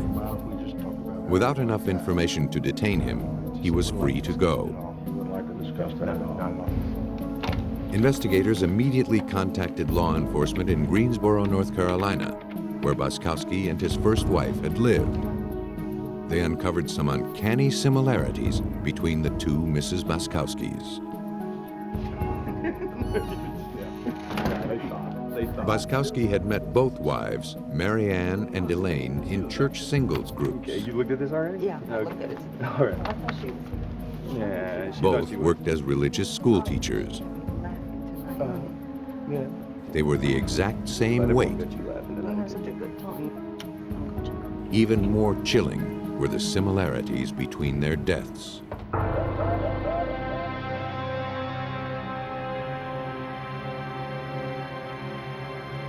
According to North Carolina police, Baskowski had called 911 on a Sunday night in November, just as he had done in Pennsylvania. Paramedics arrived to find Elaine on the bathroom floor with her husband attempting CPR. Okay, so we're here. Can I ask you a few questions about what happened last night? Sure. Baskowski claimed that his wife had been drinking heavily that evening, fell unconscious in the tub, and drowned. Do you know where? Okay, you're listening to music. Was that on a tape? Though detectives in North Carolina were suspicious, they didn't have enough evidence to disprove the husband's account. So you performed CPR? Cause of death was left blank on the death certificate. Baskowski was never charged. I tried to get her to stop, but I mean, Now, 4 years later, detectives in Pennsylvania were faced with the possibility that their case would end the same way. To bring it to trial, you need more than just suspicion. You need a case. You got to put the evidence together, and everything has to be there. And they just didn't have what they needed. Though the bizarre circumstances of his wife's drowning deaths pointed to foul play, it would be a challenge for investigators in Pennsylvania to differentiate an accident from a murder, especially when there were no witnesses. Unless Mary Ann's body had a compelling story to tell, Baskowski would have just washed his hands of another suspicious death. The autopsy began with an inspection of the body. There was no evidence of external trauma, just a few fresh bruises. But the bruising wasn't enough to disprove Baskowski's story.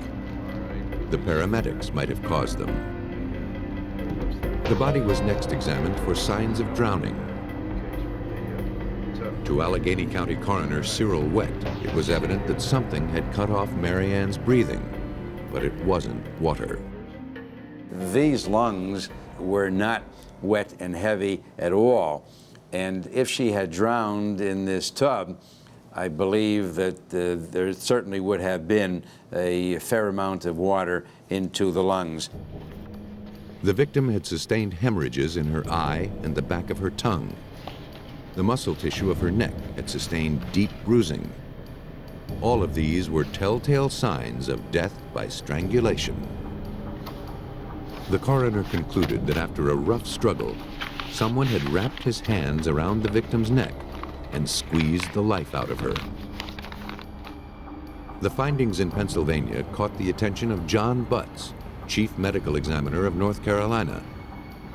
He wondered if Boskowski's first wife, Elaine, had also been asphyxiated 4 years earlier. The autopsy reports showed no indication that she was, but the original examiner might have missed the telltale signs, enabling Boskowski to get away with murder. Elaine's body had been long buried, but photographs remained. Investigators hoped they'd be enough to rectify a grave oversight. 4 years after Elaine Boskowski died in her bathroom, investigators in North Carolina finally had their chance to prove that she'd been murdered. Medical examiner John Butts noticed a strange mark on one of the photographs taken at her autopsy. One of the important pieces in the puzzle of this case involved some distinctive bruises that were present on Ms. Boskowski's lower chest, upper abdominal region. This was that set of linear or elongated bruises that are illustrated in this photograph. These parallel bruises, called railroad tracks, matched the shower door railing in the Boskowski's bathroom. At autopsy, their significance was overlooked. But knowing how Timothy Boskowski had allegedly killed his second wife helped Butts find clues to the death of his first one. She was literally squeezed to death. This bruise was produced when this woman's abdomen, upper chest region was pushed or compressed down onto the shower track. And again, it was our feeling or our conclusion that that's actually the mechanism of her death.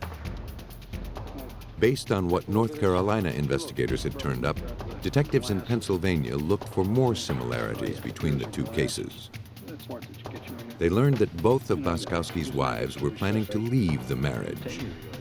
Neither had yet canceled their life insurance policies that named their husband as beneficiary.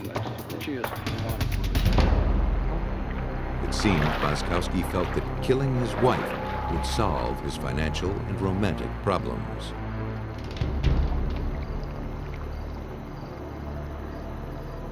When history began to repeat itself with Mary Ann, he resorted to a plan that worked in the past.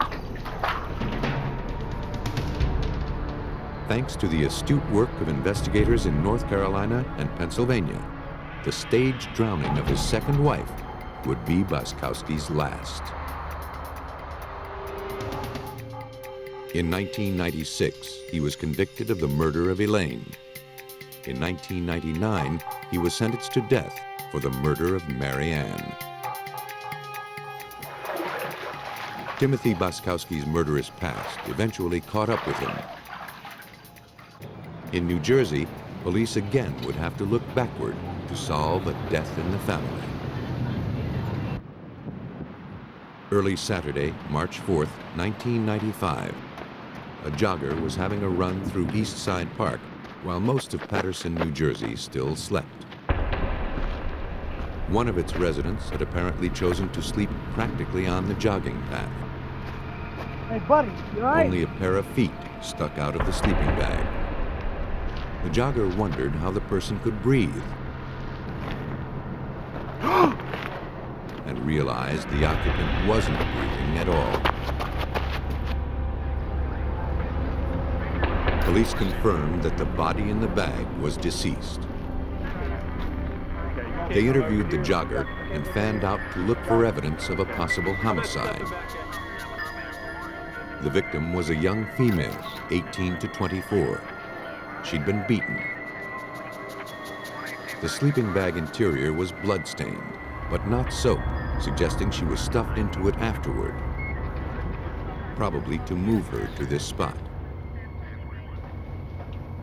Detective Mike Cassari led the investigation. We knew it was a murder.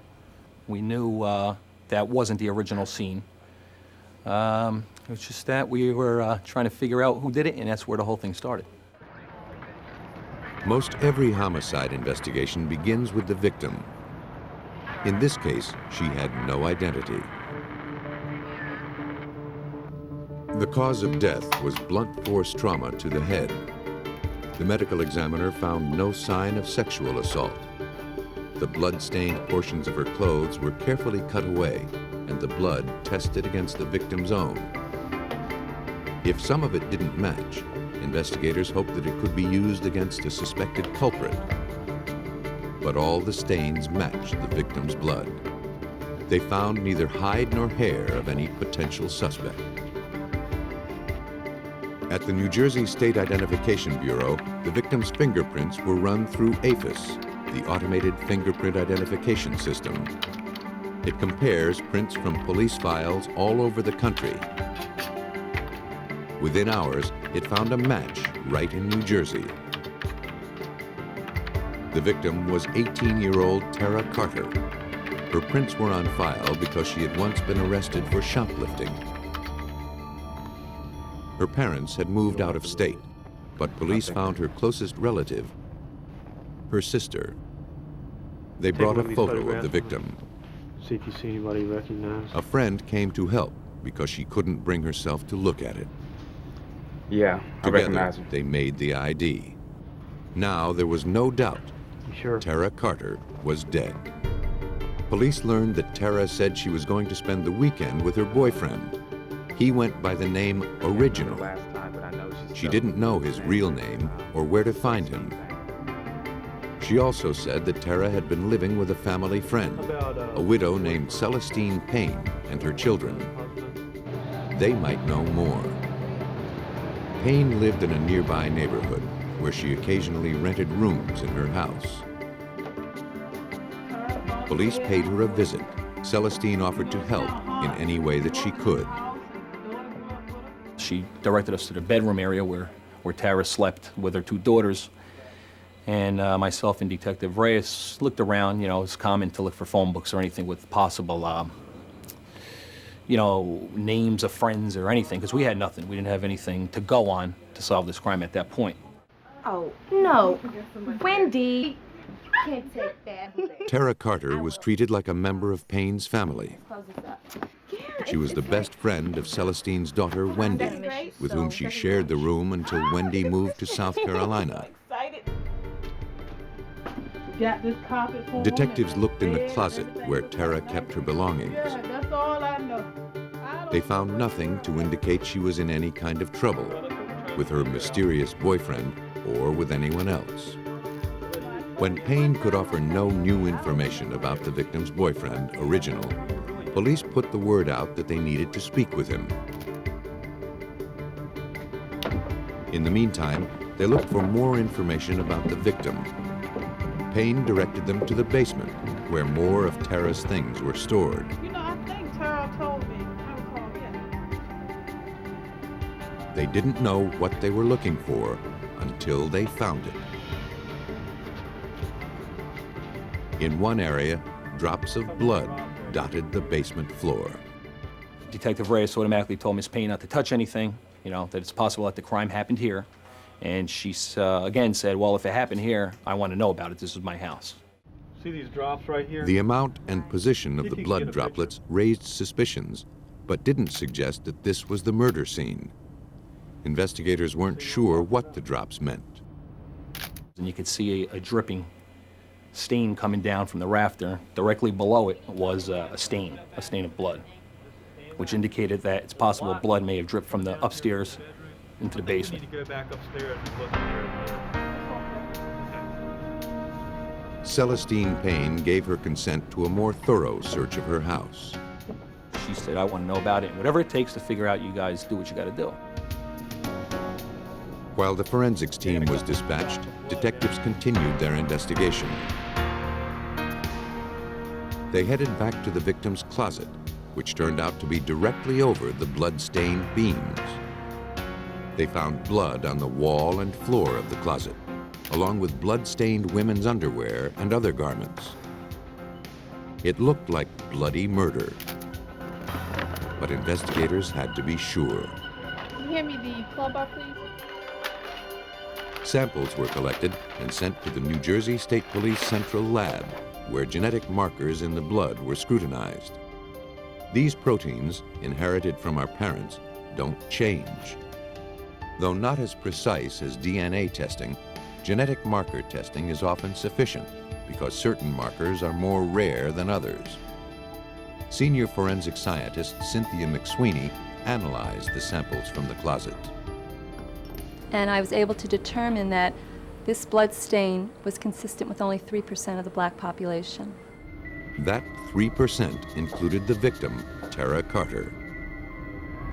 The evidence proved that she had met her death inside the house.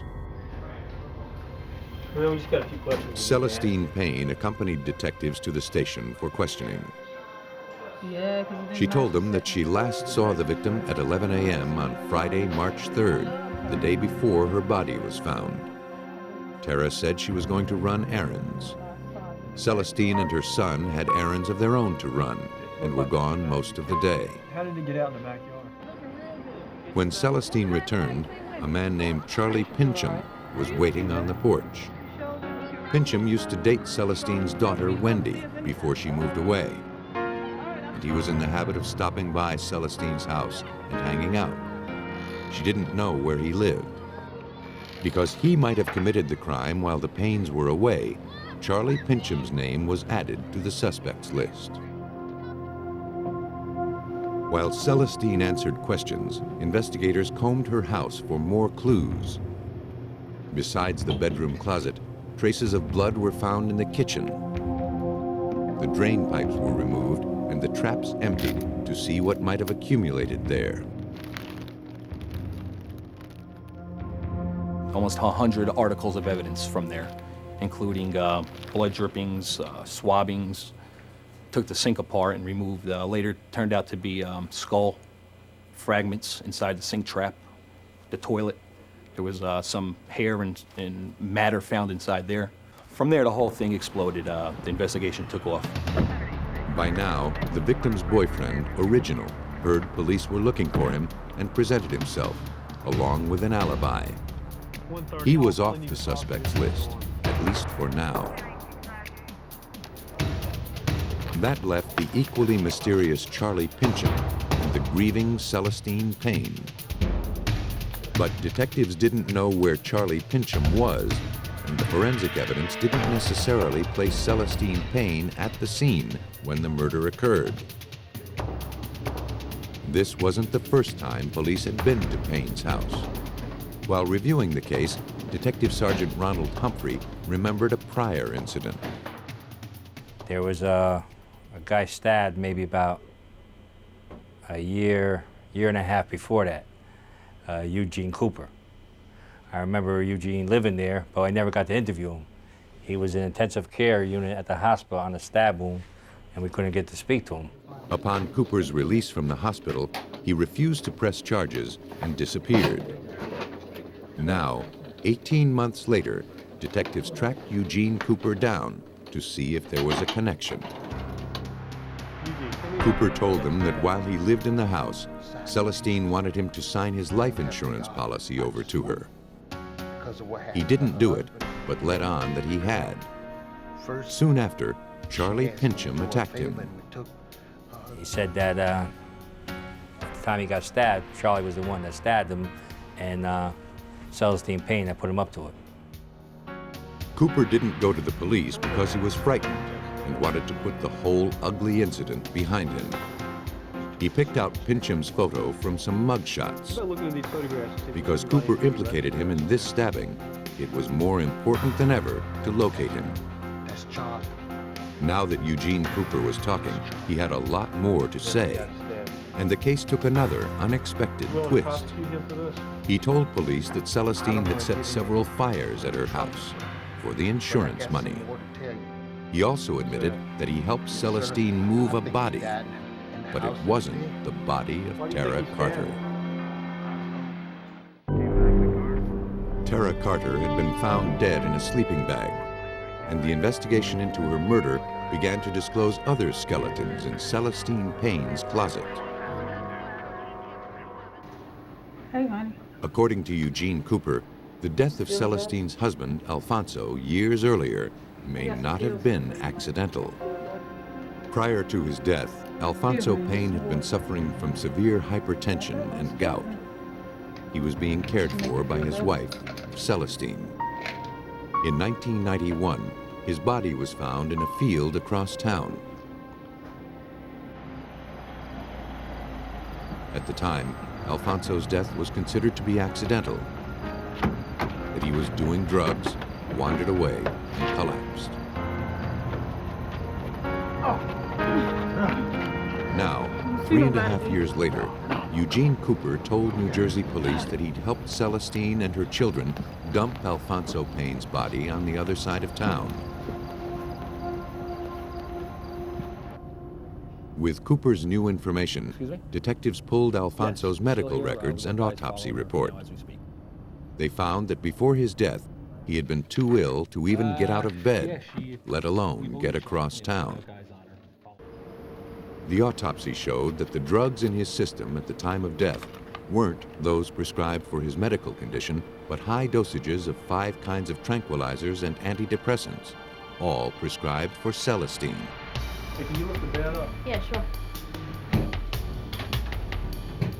Investigators had enough to get another search warrant for Payne's home. They found that besides the policy on her husband, Alfonso, and for fire damage, Payne also managed to get one on Eugene Cooper, even without his signature. It appeared that Celestine Payne may have killed her husband, and once again, insurance seemed to be the motive. They also found a policy on Tara Carter's life. Looks like a couple of insurance. This was strange because, like Cooper, she wasn't related to Payne.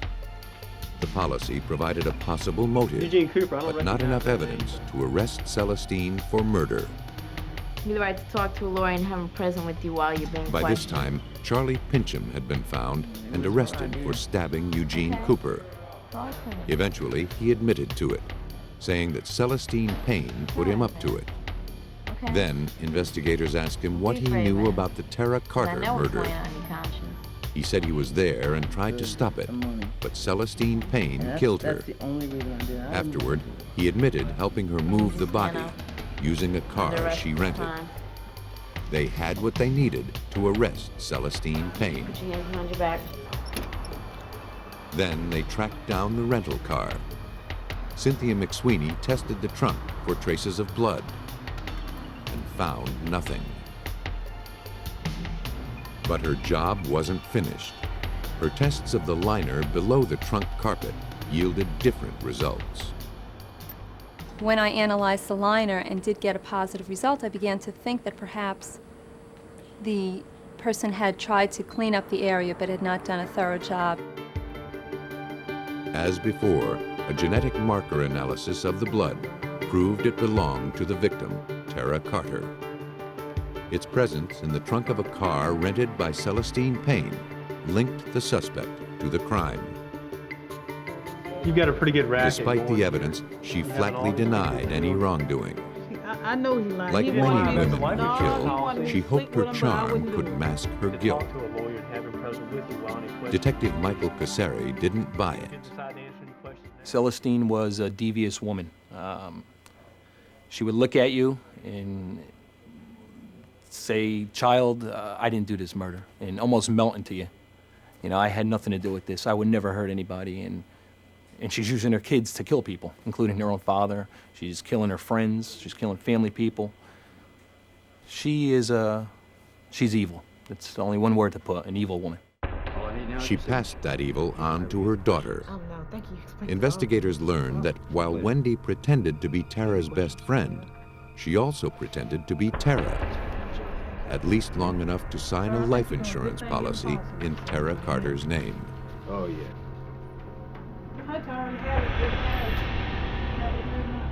Once the policy was in effect, Tara Carter's days were numbered. The unwitting victim, lured into a false sense of security in Payne's home, was marked for death. You look pretty. Well. It came quickly. Pincham admitted using a crowbar. Her body was stashed in the upstairs closet until it could be bundled and moved safely without being detected. Ultimately, the forensics clinched the case, and even Celestine Payne couldn't deny it. The bloodstains, the financial motive, and the opportunity all pointed to Payne, her daughter Wendy, and Charlie Pincham. When faced with the evidence, they plea bargained. Celestine Payne and Charlie Pincham received life, and Wendy Payne received 28 years. To solve some homicides, investigators need look no further than the victim's own home. But just because a suspect is a relative doesn't mean the case will be solved with relative ease. A killer in the home will take greater care to cover his tracks. It's up to forensics to make sure that deadly secrets don't stay buried in family plots.